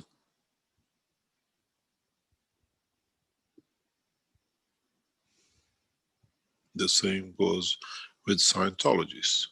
They fail to overtake and take control of the Keshe Foundation because they see the Keshe Foundation as a structure to fulfill the promise of the leader in a physical way and scientific way. Scientologists have no science, and they looked for the Keshe Foundation. And that's why we've seen so much trouble in recent past within the foundation, trying to resurrect people inside the foundation to take lead, to take position, to take the Keshe Foundation to Scientologists, and then destroy the foundation from inside. If you are a Scientologist, you have to accept the knowledge is there. There is no room for Scientology because the science of it is shared by the Keshe Foundation. It's the same with the world leaders, and the same with the religious leaders. But we If have to you, find common denominator, no, with all, and to work with all. That the common denominator, as I taught today, has been established. And it comes by enlightenment. Yeah. And it comes by turn. You can now elevate the soul of a stone to understand, to teach, and elevate itself to anything it wants to, if the man desires so. Every pebble has a soul, and that soul has the capability to elevate. Not only the man. If a soul has created, that brings collection of fields of structures, or we call atoms, that soul has the capability to be elevated, be it the beast, be it the man, be it the stone. It's the soul which has to decide its position and elevation. I understand your position We because have no totality is position. linked. We have Everything no is position. linked. And not position, I mean what you say. I understand very well because totality is totality. Everything is linked. If something is elevated, one You soul see, is elevated, everything will be elevated. No? in a way, some people look at it that way. If you look in the past 12 months, in past 5 years, Keshe Foundation has been on the line for many organizations as they see us endangering their position, or as they see us, they want to use the Keshe Foundation for them to find new position and new structure. We explained about the Rothschilds, Illuminatis, Scientologists, and all the religious groups and political groups are within the structure of the Keshe Foundation. They've been brought in, and we accepted them with the open arm, but we keep an eye on all lot what they're up to. We have KGB officers as much as CIA officers in one of the highest positions in Keshe Foundation. We accepted them knowingly, and we nourish them knowingly. We don't say because you are there or that's the other one. We have people from Iran Central Intelligence to SEPA to CIA to people from Vatican and Saudi, what we call religious groups, all within the structure of the Keshe Foundation. We become an inclusive, and we all understand that there is one purpose: to unify the soul of the creation. Of course. And that's all the purpose we have. And what we don't talk, we teach technologies that all can reach that point. And this is where we differ. We allow people to elevate their own souls. We allow people to understand the position and the time and the place. At the moment, there's a huge struggle how Scientologists are fighting to take over the Keshe Foundation. And you can read it on the internet, how openly they're discussing it. Keshe Foundation is not for sale. It's a scientific organization. And nobody can take over it. The same with the Illuminatis. We've seen openly sending messages to a number of leading Keshe Foundations around the world, like they come in operation, they're watching them and they approach them. Even governments have gone into that business. We become a very, what I call tasty fish that everyone wants to swallow and become part of. And this is what I said to them. Open the door. We talk everything openly as we send a message to Rothschild. And they immediately backed off because they thought we do deals behind back doors. Keshe Foundation is an open structure for elevation of the soul of man through science and technology and the extension to life. We are not here to deliver a Maghreb unit. We are not here to deliver a power generator. These are the things we do that it brings comfort to the man in the physical dimension, that he allows his soul to elevate. Even if you look at the Maghreb system, it's an energy for elevation of the soul if you know how to use it. Yeah, I have to apologize because I make some remarks about my background spiritual. No, I didn't know. there is no. I apologize, but no, there is no problem. We deal with it with every path of belief, but it has to be respected that we are all here. We might see some intrusion with others. We have a huge Iranian community and Islamic community within Keshe Foundation, which see the Baha'is as an opposite pole. I know. We are not here to irritate. The same we see with the Jews and the Muslims. We are an all-inclusive scientific organization. And with it, through science, we have found a path to the soul, or what they like to call religion, the spirituality, as is the same. And this has to be kept and respected. We respect the office of all the religious leaders, being His Eminence Ayatollah Khamenei of Iran, to His Eminence Pope, and the others. But we are not there to create conflict, but we are there to even enlighten the priests and Ayatollahs and the Pope, that their soul find peace, and through that peace, they find peace for humanity. One of our purposes is to touch the soul of the leaders, as many of you have taken position to do. That through their understanding, through the teaching of the Keshe Foundation, understanding of the new science and technology, they lead their flocks to the path of the correct conduct of the soul. It's a wise, very wise and genial way to make unity between all the people. We carry the wisdom of the universe. We know how to handle it. Yes, it's a universal intelligence, which is consciousness, and it's, for me, it's intelligence. No. Also, intelligence has a soul inside. I don't know how we call, because we speak in words and reality doesn't have words. We don't have words for the reality outside of space and time, and not beyond space and time. As we say, it all depends on our, what I call comprehension and level of understanding of totality. Excuse me, Rick, would you like to go or stand into a break and come back? Yeah, okay. Thank you very much. Before we go into break, which is usually promoting the product of the Keshe Foundation, I think Rick has some things to tell after the, what do you call, the this session, before we start the next regarding some new things. Thank you very much. I thought we were going to do that at the end of the session, but we can do it after the same thing after we come back. Okay, no, that sounds good. Thank you very much.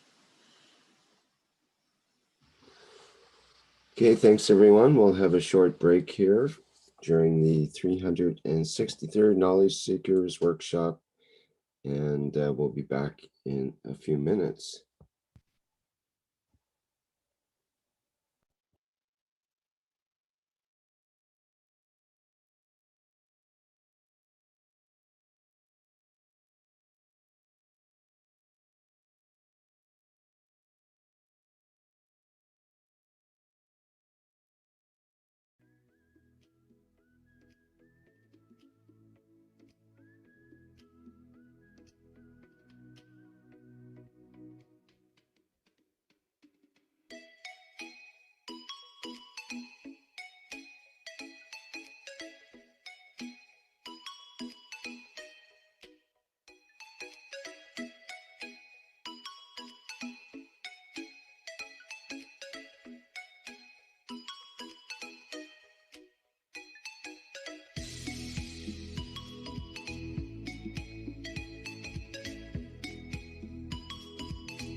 Okay, welcome back to the 363rd Knowledge Seekers Workshop here on Thursday, January 14th, 2021.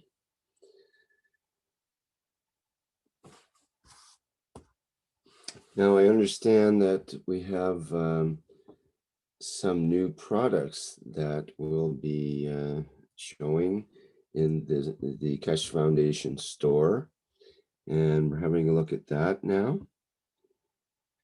And there is 3 new products. One of them is the Cycle of Life cups. This is what we see now. It's called the Cycle of Life cups. And we can see it says the Keshe Gans Cycle of Life cups create the Gans plasma of life cycle for the vertical life, horizontal life, and matter state. For the utilization of the Cycle of Life cups, please follow the Knowledge Seekers workshops at, and it gives the link for the Knowledge Seekers workshops. And you get a frame with the Cycle of Life cups set up. That's for €199.99.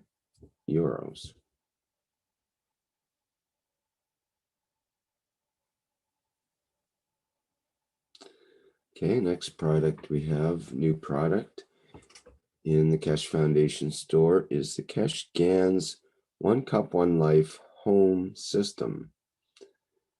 And it says, okay, we have a nice blow up picture there. Maybe we can see that better in this when I read the text here first. After years of research and months of perfecting the innovation in the Keshe Gans development, we are introducing to you now the latest Keshe Gans products. Easy to use and highly effective, our new Keshe Gans 1 Cup 1 Life home system helps to create the Cup of Life 1 and the Cup of Life 2 GANs with the intention to be used in your projects. It uses a power systems and a specifically designed inflow-outflow process. Okay, so it's €14.99. That's 1,499. Here's the picture of the unit.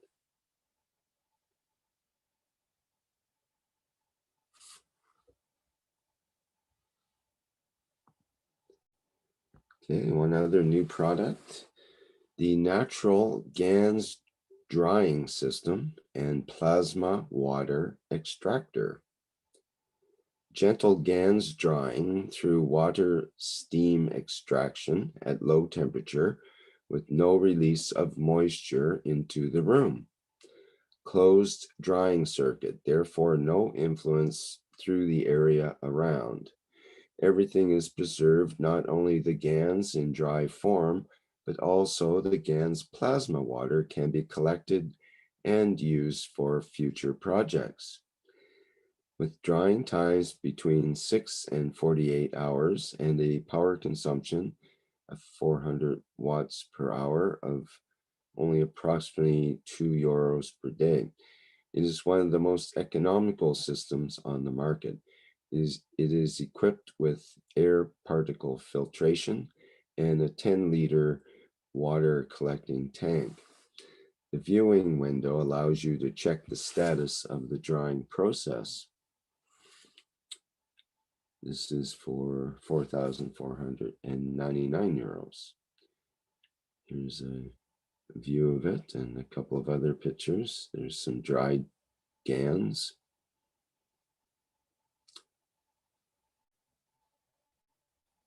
So the unit's able to dry the GANs and also separate the plasma water, which you can use.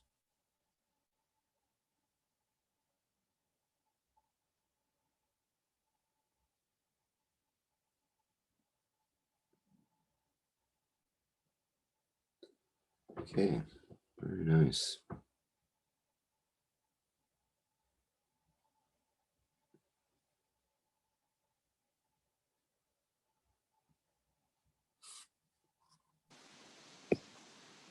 And I Thank you very much.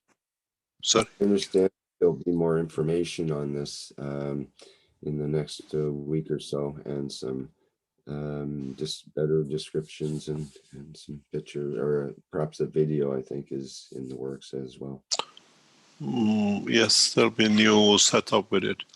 In the next week or two, we'll introduce what we call environmental airflow system for more or less what we call environmental fields for overcoming like what we call disturbances in the plasma fields, like with what we call the viruses and the thing that you can use as like a air condition to change the atmosphere in the rooms. This is developed and will be marketed on the back of the scientific paper, which was released as part of the Corona project with Iran, and following the publication of the what we call the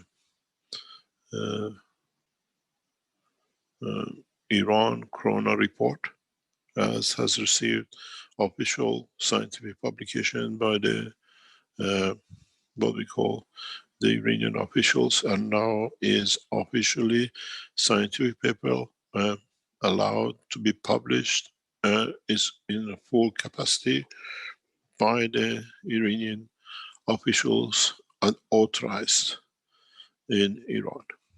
This is the book, as you have seen the report, the Corona report in Iran now has received official certification by the Iranian government and published this week as the official report on Corona and the Keshe Foundation research in Iran. And we use this publication as a scientific publication, and what we publish in the Keshe Foundation journal on the back of to release new system and technologies to support the finding of this paper. You got to understand, in Iran, to publish such a document needs the authorization of the ministries and the health ministry and government, that the paper is scientifically sound and proven to be correct. And it has received the certification from Iranian officials and has been printed, 1,000 copies of it in Iran, to be bought by the knowledge seekers. The English version of this is available in the Keshe Foundation and will be followed the same. Yeah, this is the first time that one of the Keshe Foundation scientific papers officially accepted by a nation and allowed to be published.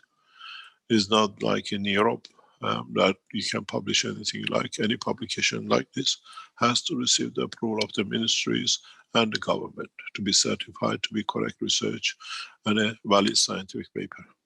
And we have received this and has been published in Iran.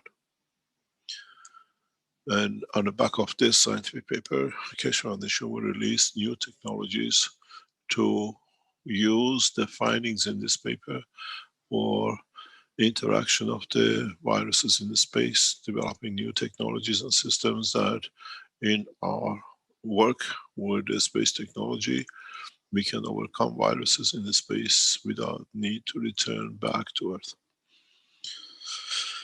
In that way, I'd like to thank the Iranian Keshe Foundation, Youssef and Ali in Tehran office, in taking this through and seeing it to be approved as a fundamental scientific paper by Iranian research team, which is the totality of the Iranian knowledge seekers.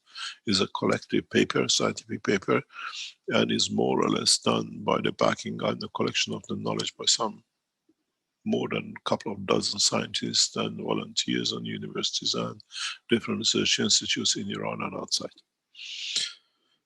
The approval of this paper to be published as a book, as a scientific document, allows the Keshe Foundation for the first time to release technologies on the basis of sound reports and research, which now the data has been approved by the government scientists and officials.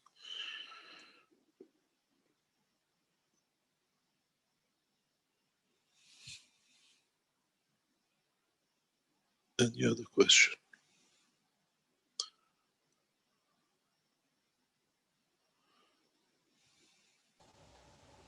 Yes, we have a number of questions in the Q&A now. Perhaps we can address them. From Antonio, first question. Mr. Kesh, if the human beings, he says, are sons of mind, and I think that translation might be a little rough, but we'll continue, then we cannot truly demonstrate the soul until the mental body is controlled. Is there evolution of consciousness as well? I don't understand what it means. I think he's saying we can't fully manifest the soul or demonstrate the soul until we control our thoughts, our mental body.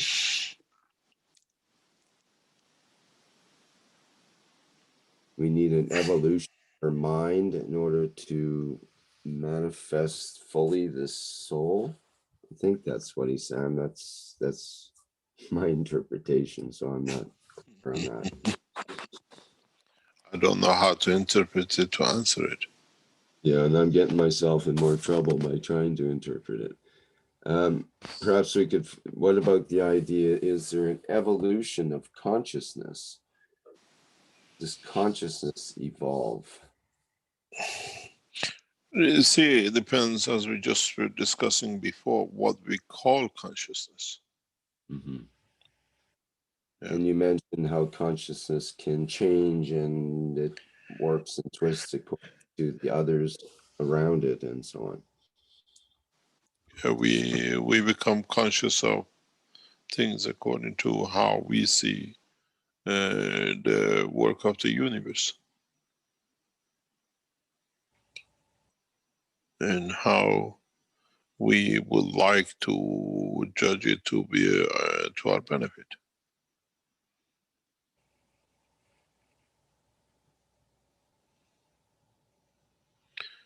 Consciousness is what we would like and how we've been brought up to understand values of life.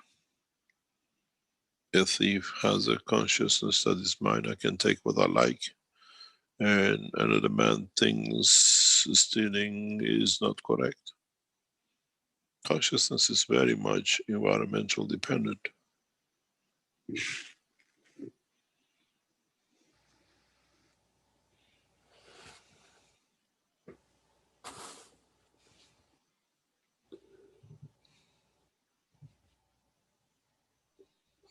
Okay, thank you.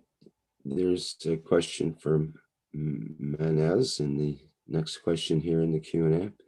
Hello, Mr. Kesh. In September of 1976, I and many others saw a UFO in the skies of Tehran, very visible. A smaller craft came out of the main craft, then they both disappeared. Question is, do they visit to help humanity? When you go to a tourist site, do you go there to help the people, or are you going there for your own interest to see what is the beauty of the place? And Earth is another tourist location and destination.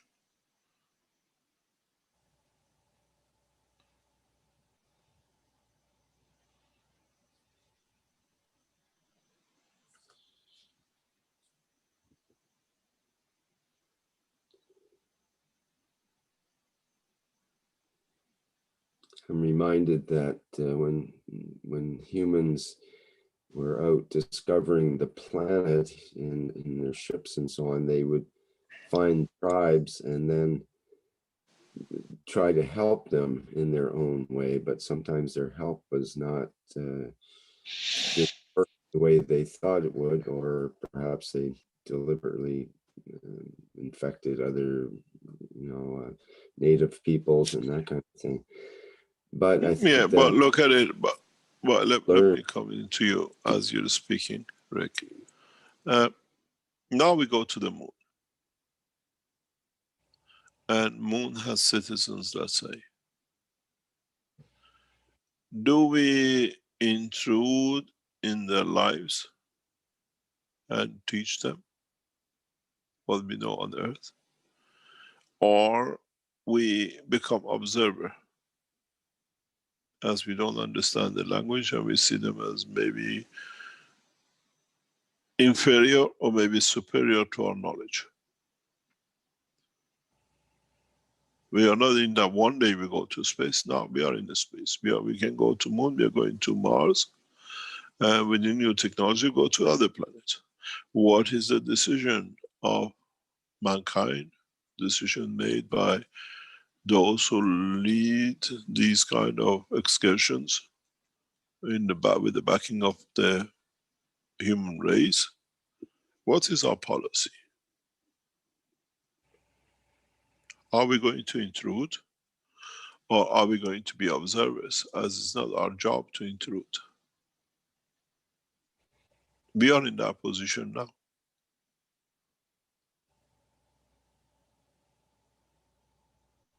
As a race, we have evolved, we have managed to leave home, we have traveled a number of times to the moon, we have vehicles on the surface of the Mars, hopefully by the wish of the American administration 2030, they're working on the landing in next 10 years of first live man on the surface of Mars. The propulsion lab in NASA is very busy with it, using propulsion plasma, trying to cut the 7-month trip to shorter time. What do? Now we become in the first toddling steps. What is the decision of the Universal Council?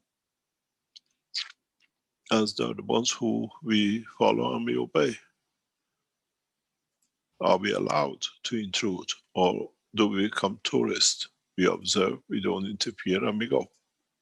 And maybe one of us decides to be kind or fall in love with somebody, with the one creature in that planet, and decides to take residence. It's not a fairy tale. We are in that position. No nation has made, no government has made, no United Nations has made the decision on this basis. Where the universal community has made the decision a long time ago. We stay observers. We do not intrude.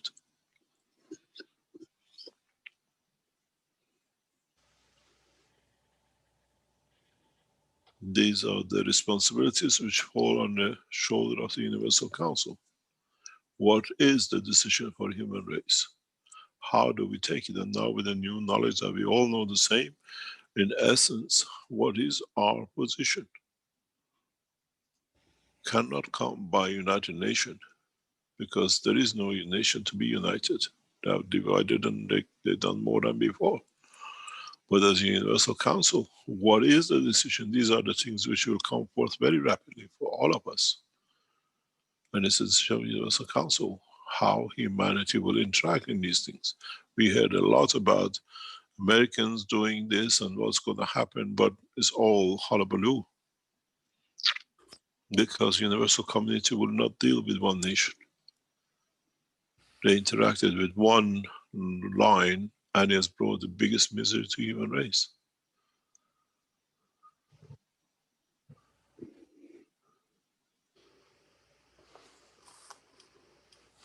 And do you expect if you see a UFO, they come and say hello, whatever? No, we are just a tourist destination on the map of the universe.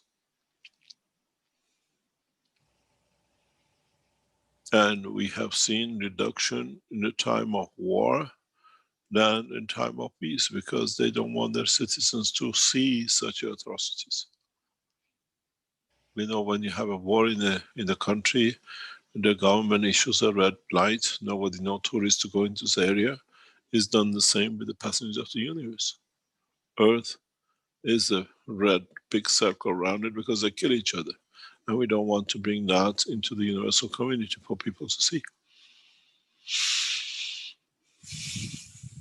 They say, create peace in your nation, then we open the tourist information. It's like now, you say your country is clean, you can have tourists coming in. You clean the humanity from atrocities, killing, and all the unjust things. Then we open openly Earth as a tourist area. We will see all sorts of creatures not coming and going. Some reside among us because Earth is a beautiful place to be.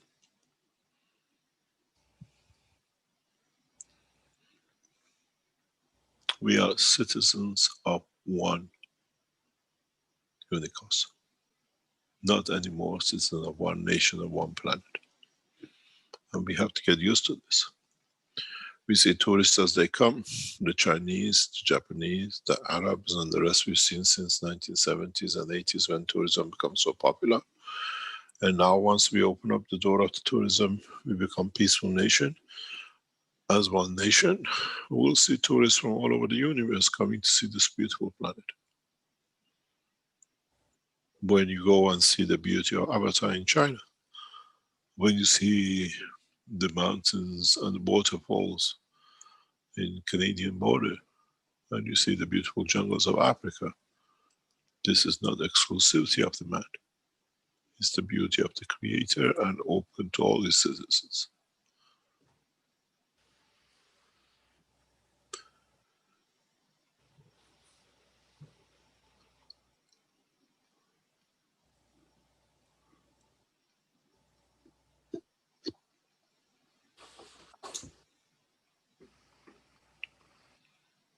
One day, in a very near future, I will explain the reason why Earth has been chosen in this way.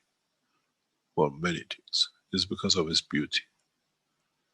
And why human race is used for setting the presence for the physicality and soul elevation in the universe. This all will be made clear very, very soon.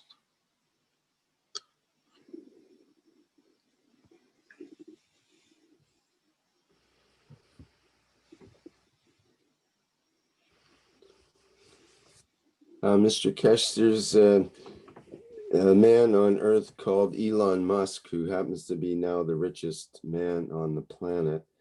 And he's currently giving away some of his riches.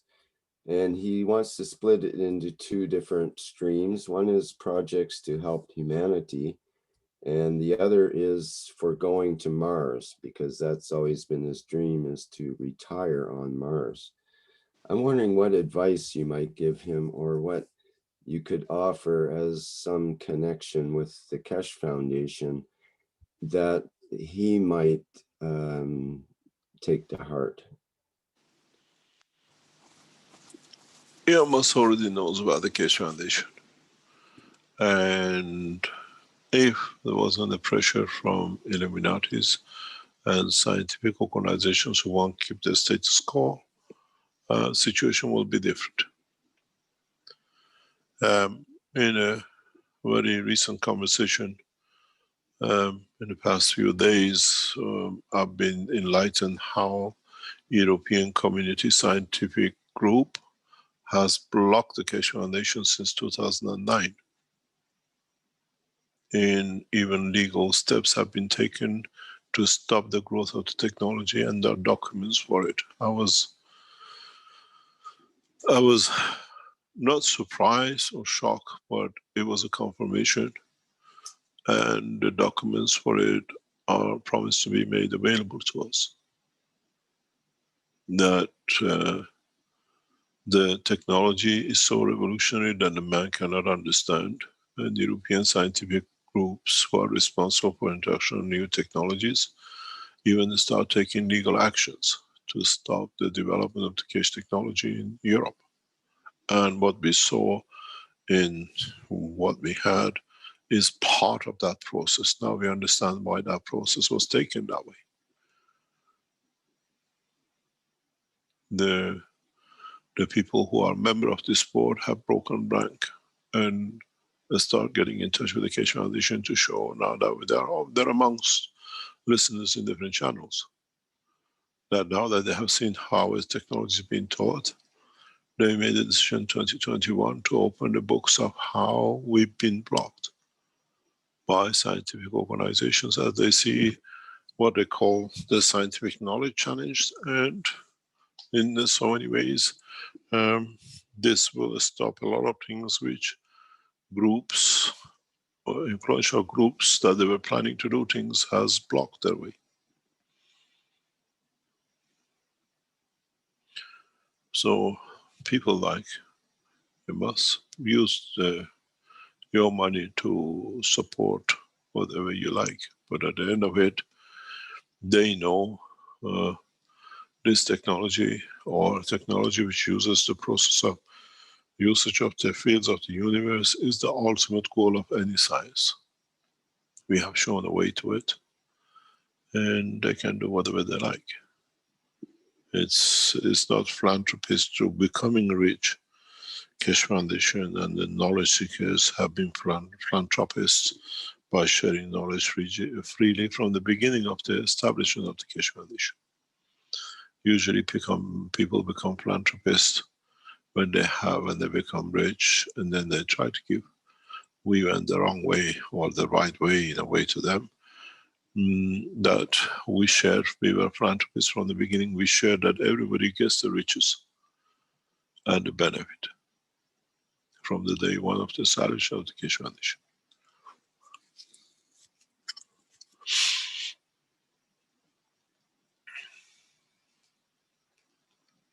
If you look at it the way you teach, you are one of the biggest humanitarian philanthropists in the world, the way you're helping with Corona and the rest of it.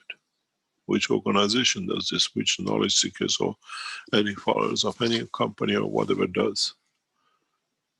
We have to find finances for you to help someone with the Corona, or you're teaching it freely, you're delivering your ganses freely.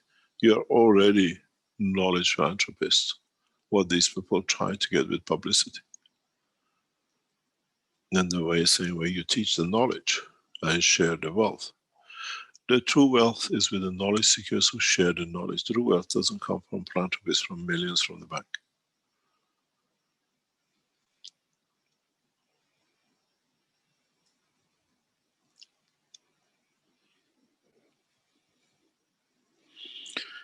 Any other question?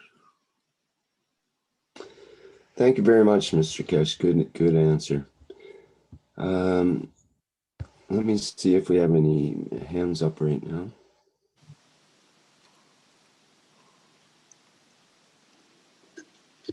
Any hands up? We do have a number of questions in the Q&A.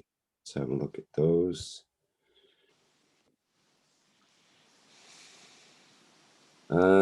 Beatrice again asking what's the difference between the soul of physicality and that of the soul of man?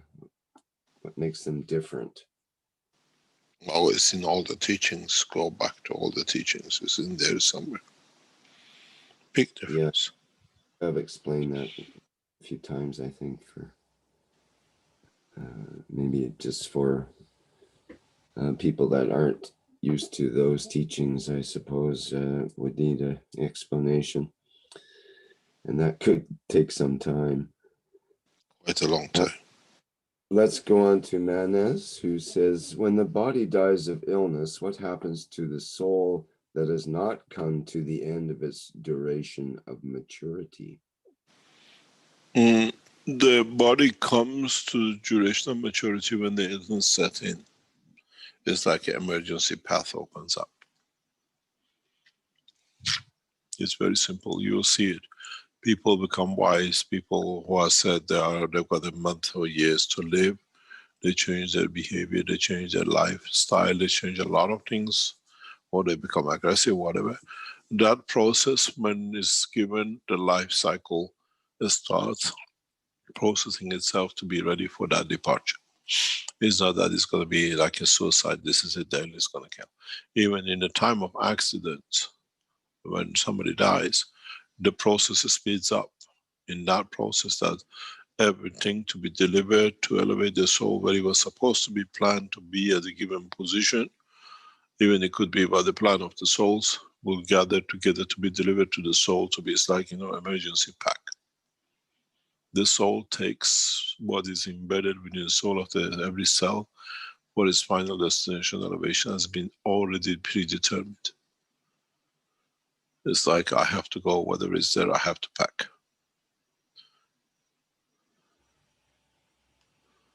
This is well understood in the work and the structure of the, what we call, universal work of the souls and energies.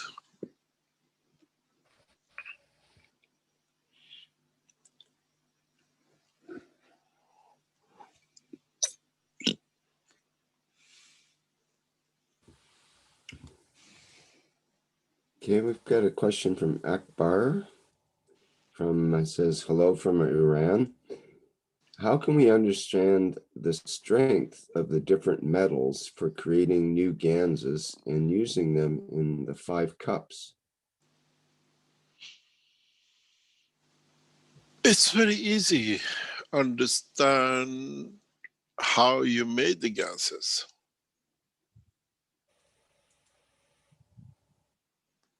Then you understand the strength of them and how to utilize them.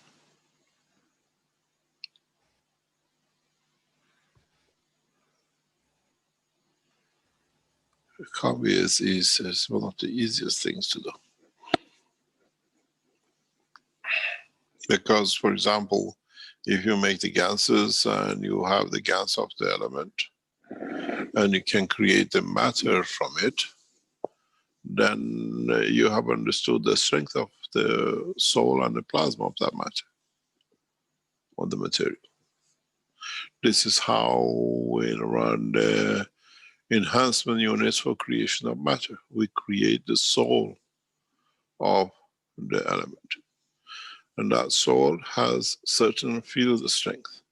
And as one is created, it completes, it becomes, if it needs to move the presence of the inertia of fields into the matter state of that field. We don't need to keep on changing things. You've seen this in your gas production unit. You create once the field strength of the carbon between the plates of the zinc and copper, and that field created once, it pulls in all the amino acids from the environment, which is at that strength. You don't need to keep on producing it. You create a field of it. So any amino acid combination which is at that strength will be absorbed to that position, will be created, manifested at that position on the surface of the water. We do the same thing with creation of matters. We create the soul, the field energy strength, and then in interaction with the gravitational magnetic field of the earth, it manifests itself as an amino acid. Very, very simple.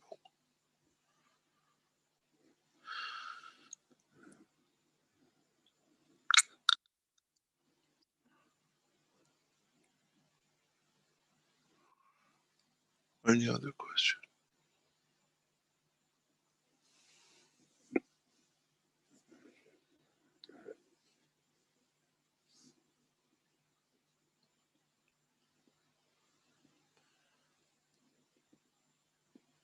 Hello, Rick. Are we there? Hello, Mr. Cash. Sorry, I got my mic. Oh, go ahead. Go ahead, Can Magdalene. I could ask some questions? Yes. Yeah. Is this from the Chinese community?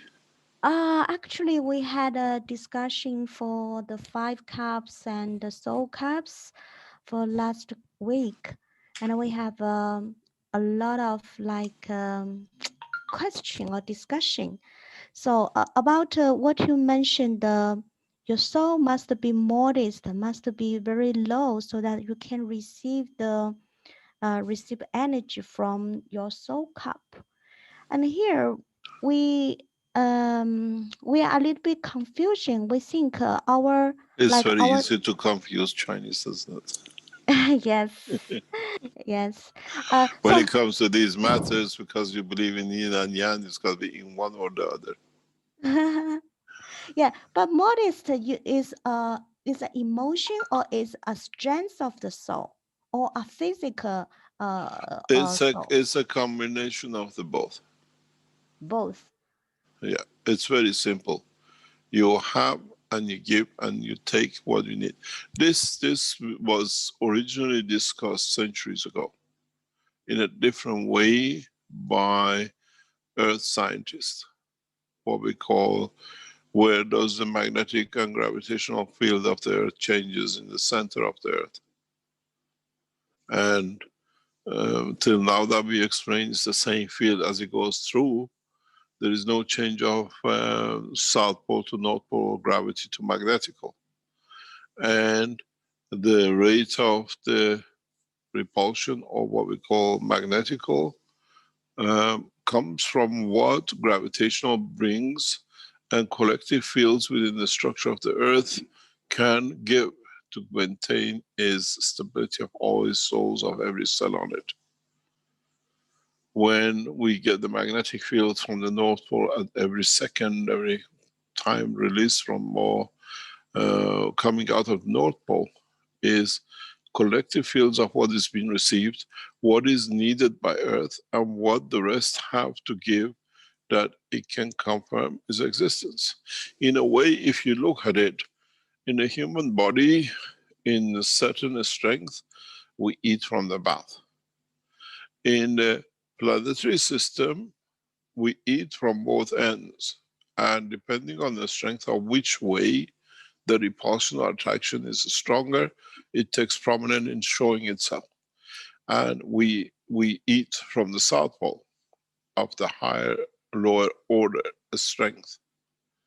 And by what is inside, it goes through our digestion system in the human body, and what fields we do not need, we release into the environment, be it as an aura, be it as excrement, be it as whatever.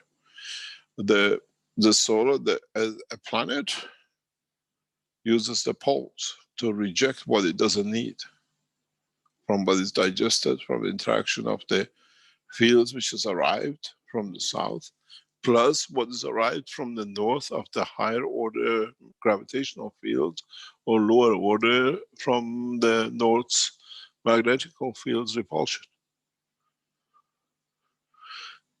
It's a living process.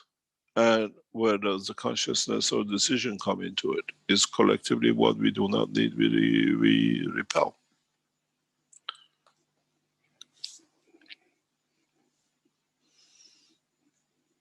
In a way, if mankind looks at the structure of the South and North Pole in the higher strength order repulsion from the north, we understand the body of the man absorbs more from his environment that can continuously feed more out in the North Pole on the strongest strength.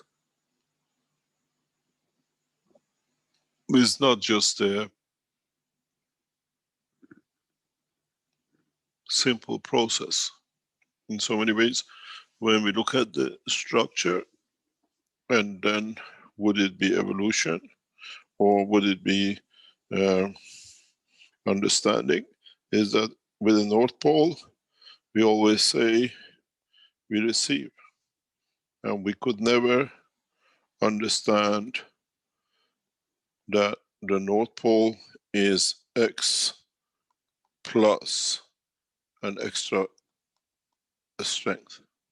We know this from the interaction of the temperature with the field interaction of the North Pole with its environment, which is slightly higher in temperature than the South.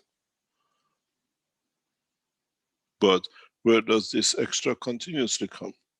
We continuously absorb fields from our environment in different shape and form.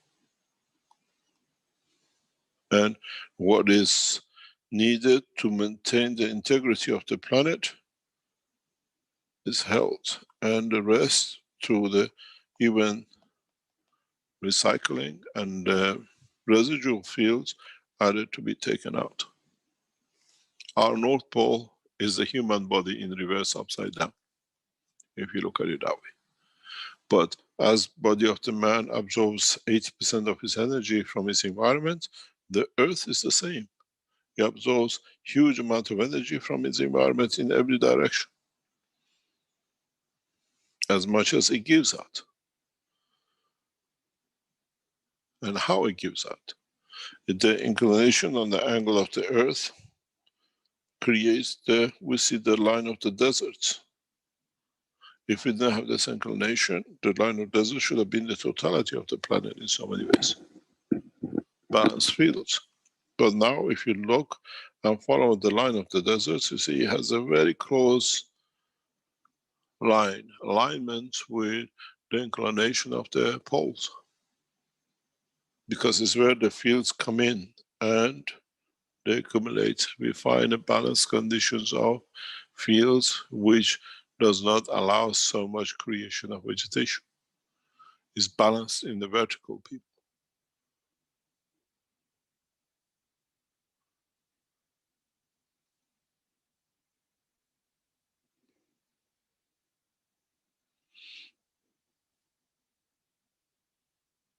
This is understanding of when we bring the science in line to understanding what we call theology and understanding of the creation.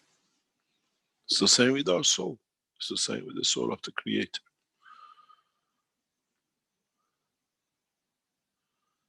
We absorb much more, and what we absorb more, we release. It's like when you eat too much.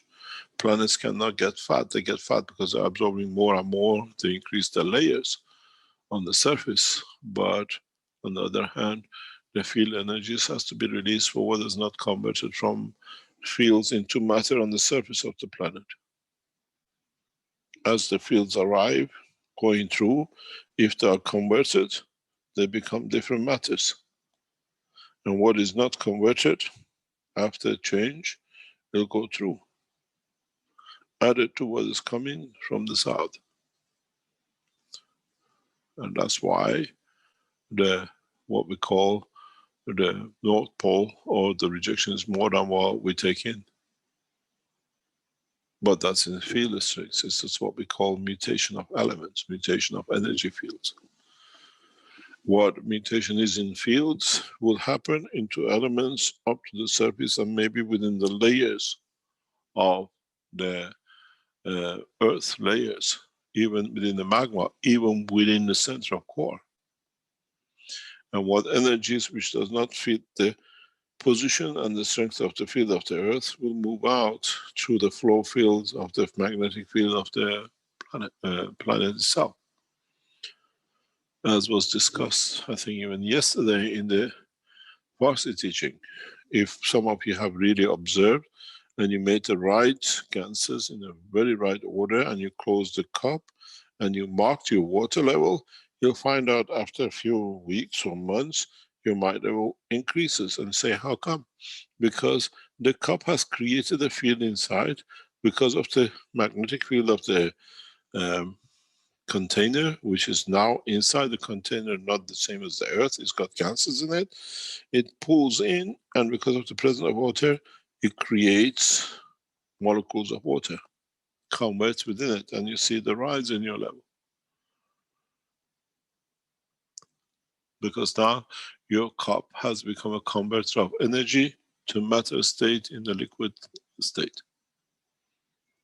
Many of you must have observed this. Especially, we see this a lot with the people who do the CO2. If you put your jars and mark it and leave it, you'll see a rise in the level of the water. Because now your system has become exactly your what I call the gas production unit. You create a field, which here is the created field of H2O. So any fields around there which might match as it's crossing the glass and everything else will add to your water level, because now you're converting.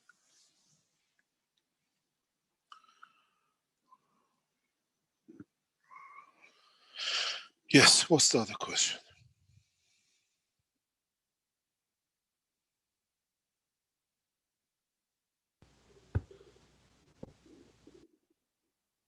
Let's see. From Alfred, he had mentioned, have you heard about inrupt.com, INRUPT, No. which may become the new internet? Says Tim Berners-Lee is involved in this, as many other leading independent techs.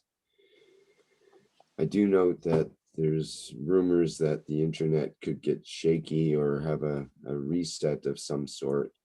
And there seems to be a lot going on with that in the next week or so. I don't know about this. We have no knowledge. This you have to ask the IT people. Okay. Randy asks, we saw some pictures earlier with the dried GANs, with the new GANs plasma water, GANs drying and plasma water extractor. So he says, what is the dried GANs used for? For a lot of applications. One of the reasons we dry the ganses is because liquid GANs is hard to transport across borders. So when we use in the dry form, it's the same more or less. You can always back add it to the water, stays in its own structure. It won't become like a GANs as you see it, but it still releases the same energy. It's used in many different ways. We deliberately use it for different applications. And is one of the best ways to store gases without more or less converting into different energy and colors. It'll happen very little of it, but if you notice when you have a liquid gas, you have it green today, maybe in a few weeks time it'll go red or whatever. In the process of drying, we try to solid state it in that form. And it has huge applications. And gas water you extract with this method is not by boiling, it's by dehumidifying, which means the gas water you can use is pure. Because in most of your gas waters you drink, you still have particles of gas floating in it. And this is a very effective way to do it, and it allows us, this is very effective for production of the gases of what they call vegetables and herbs, because if we create gases of it and then we take it up, it's one of the most effective ways to do it. It has a lot of application in the Keshe Foundation work. In the system which we'll introduce in the next couple of weeks, we will introduce environmental system where, for example, you can put the system in a greenhouse and increase the growth of, let's say, tomatoes. Specifically designed systems will insert and increase vegetation growth and the rest of it. This unit will be announced and be shown most likely by next week. And at the same time, you can use it like a humidifier. But changing very much has been done in research in Iran, in offices and in hospitals and the rest.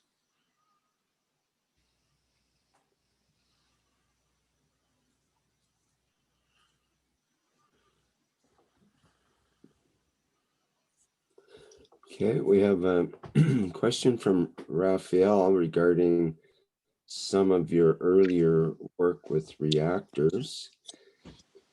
He says, who do you think are these beings, souls, that were interacting with the work of your reactors while testing that you could observe through the small window in the reactors? We create most of them. If you look into the window and you see the operation of the reactors, we create continuous homogeneous turbulences, which brings given field strength together, which in the interaction, they colonize a certain point or certain area within the reactor. And then we'll see their effect on operation. We are the creator of it. This is what I say all the time, even in the lab. Every time you set a system, pray for it, because you create a line of connection. You are the creator of it. And it's important to understand this.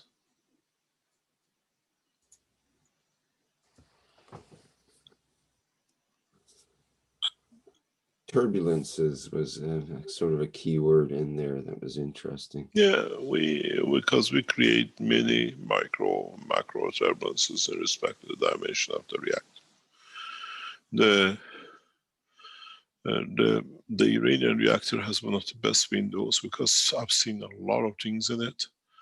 And one of the first reactors we produced is like a blue dome, has a specific window, and it creates it's a nuclear-based reactor, and it's a space development. And with it, because of the rapid field delivery of the radioactive material, we see huge mutation in elements in energies. And we see existence, we see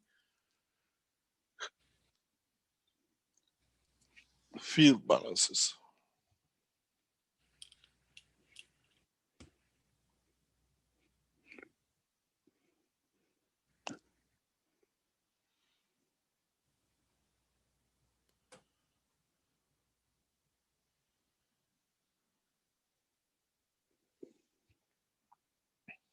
Any other question? From Thomas, who says, if the UFO in Tehran was seen by the inhabitants of Earth, is that not in itself an intrusion into the humanity?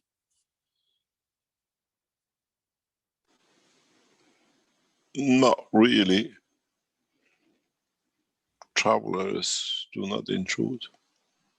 They are passerbys. But don't forget, Earth is a position of transit. But sometimes these transit positions might be a stay for centuries. A centuries to the man of universe is nothing.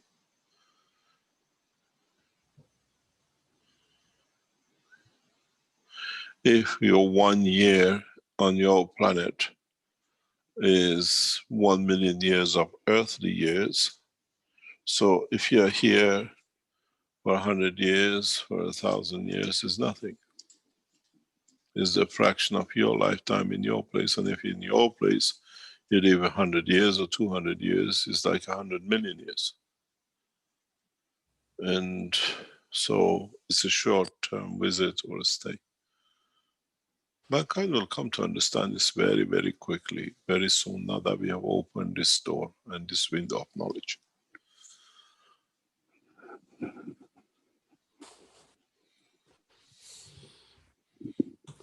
Yeah, question from Antonio.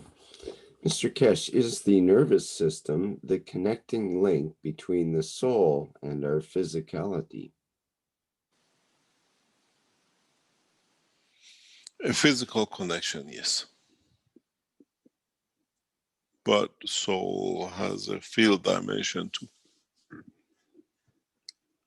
The nerve system is for a physical soul of a cell or environment of cells, where the soul has its own direct contact or due to interaction of the fields with every cell in the body of the man. Neurosystem and the blood circulation are the two fields that the interaction between them, the field interaction between them, leads to creation of the cell due to the field inertia of the environment they create.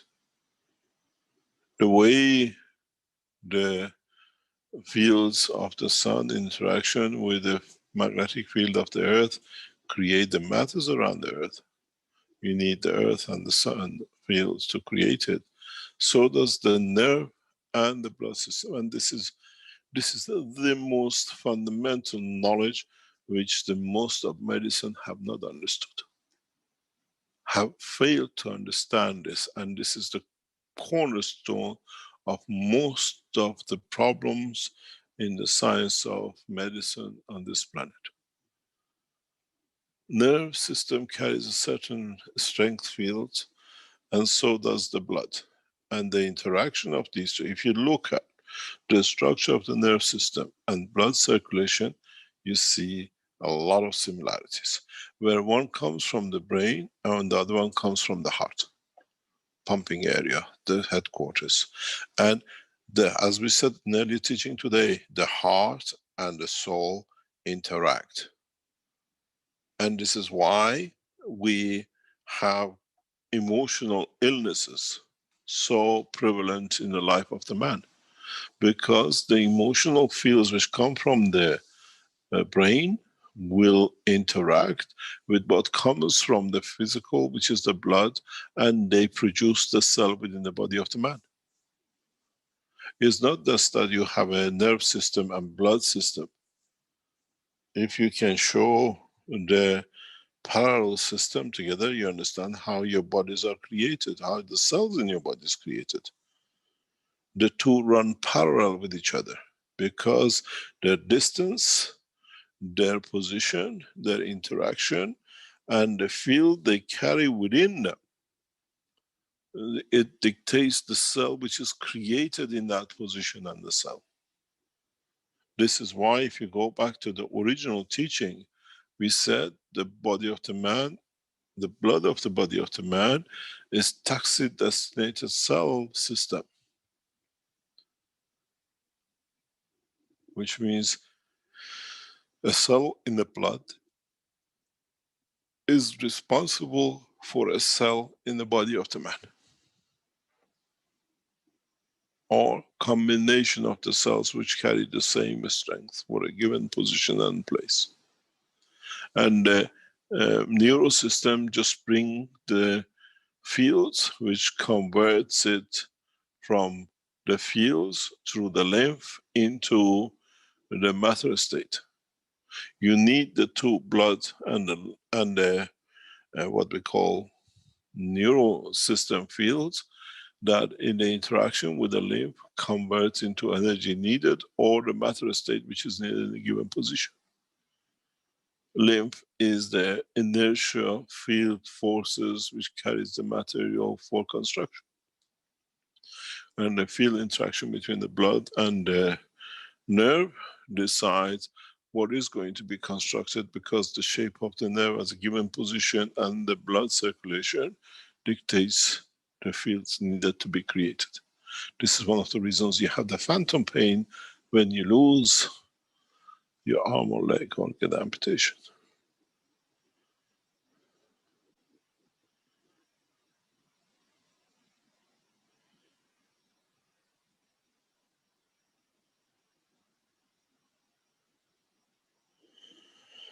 Any other question?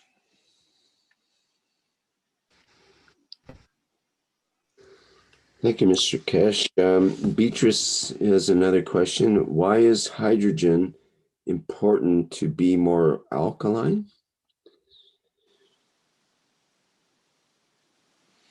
Hydrogen is more acidic. It gives more energy. In a way, by being so acidic, it becomes alkaline.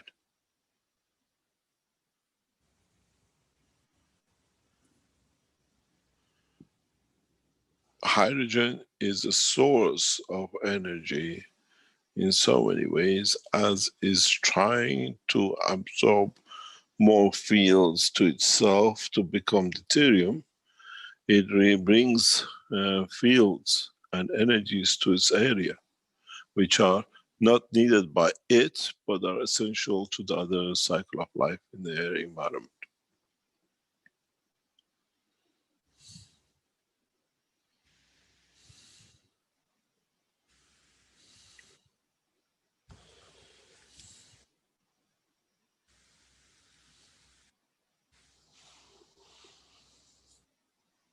Perhaps an example of that would be when we eat or drink lemon, then even though it's an acid, citric acid, it tends to turn alkaline in the body, or it creates an alkaline reaction to the body.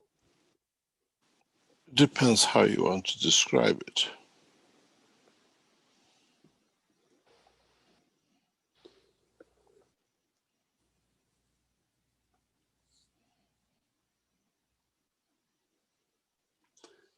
Well, you were mentioning that the hydrogens sometimes turn from the acidic to alkaline, become so acidic that it comes around to alkaline. It is the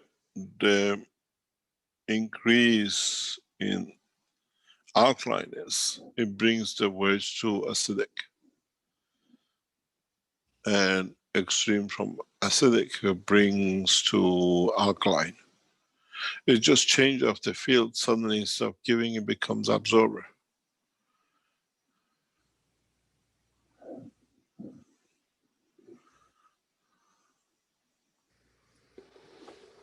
So can that happen with souls? That in particular, I'm thinking of, say, world leaders. Can they turn from maybe a lifetime of being acidic to suddenly turning alkaline, or even vice versa? Yes, has happened many times. It's change of emotion. And that would be part of the elevation, or is that a different? What do you mean? Part of elevation of the soul. It could be elevation and elevation, depends which way you look at it. Mm-hmm. What is to get and what is being attained.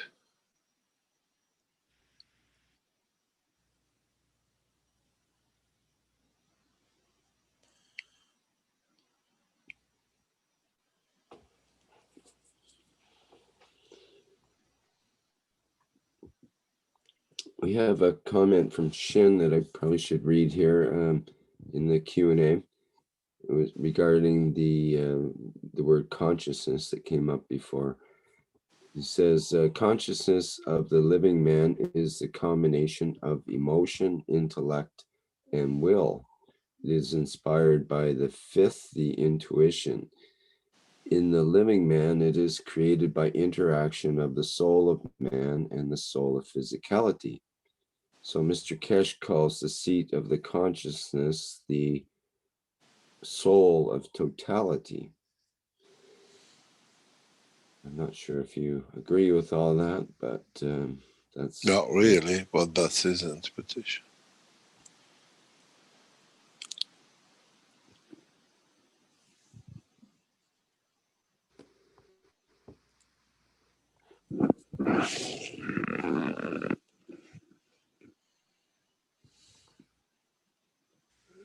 John in the Q&A is asking, is the version of the 358th workshop 4 cups good for healing and feeding?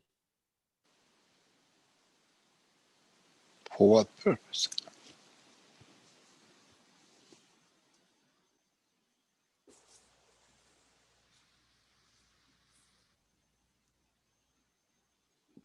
So healing and feeding is not a purpose in itself. You mean it's what's the intention behind that healing, or? Yeah, but depends what you want to use and what fields you create.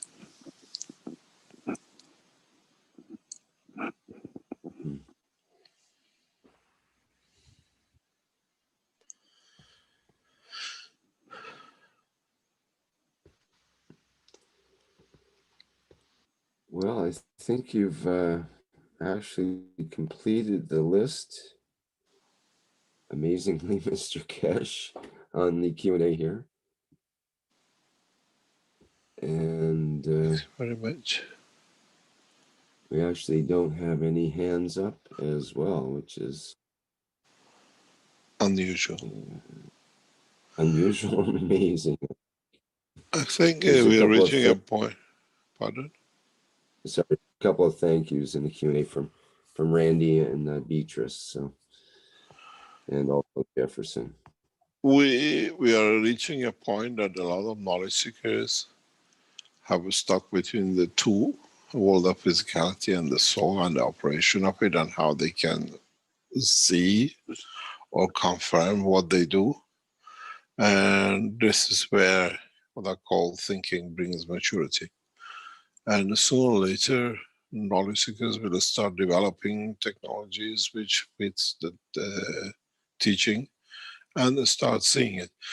As I said, many knowledge seekers are afraid of testing new environment, testing new things, that it might be different or might be wrong. Till you don't make these tests, you don't know, and you don't know what you're going to get. And this is where we see a big difference in the work of certain knowledge seekers.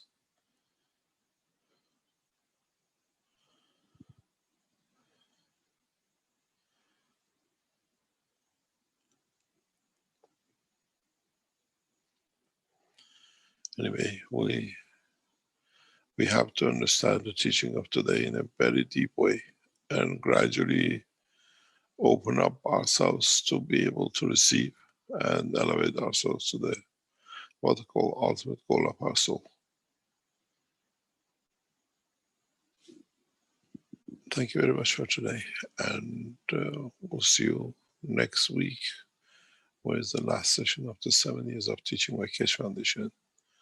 And from there on, we start a new cycle, the 8th year of teaching solidly without failure for 8 years across the internet and the rest. Thank you very much, Rick, and goodbye.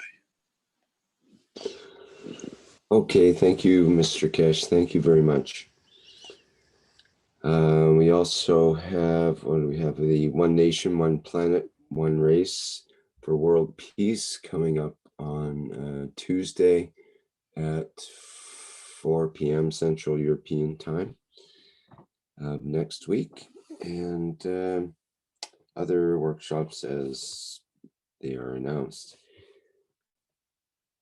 Okay, I think that's all from this end. So thank you all very much for attending today's 363rd Knowledge Seekers Workshop for Thursday, January 14th, 2021. See you next time around.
Hello. We are the Kesh Foundation. Our mission is to bring peace on earth and join humanity with the universal community. We wish and work to bring man as equal to all beings in the universe. By teaching plasma science and technology equally to everyone, no one is left out and no one is abused due to lack of knowledge. By donating to us, you can help achieve this goal. keshfoundation.org/donate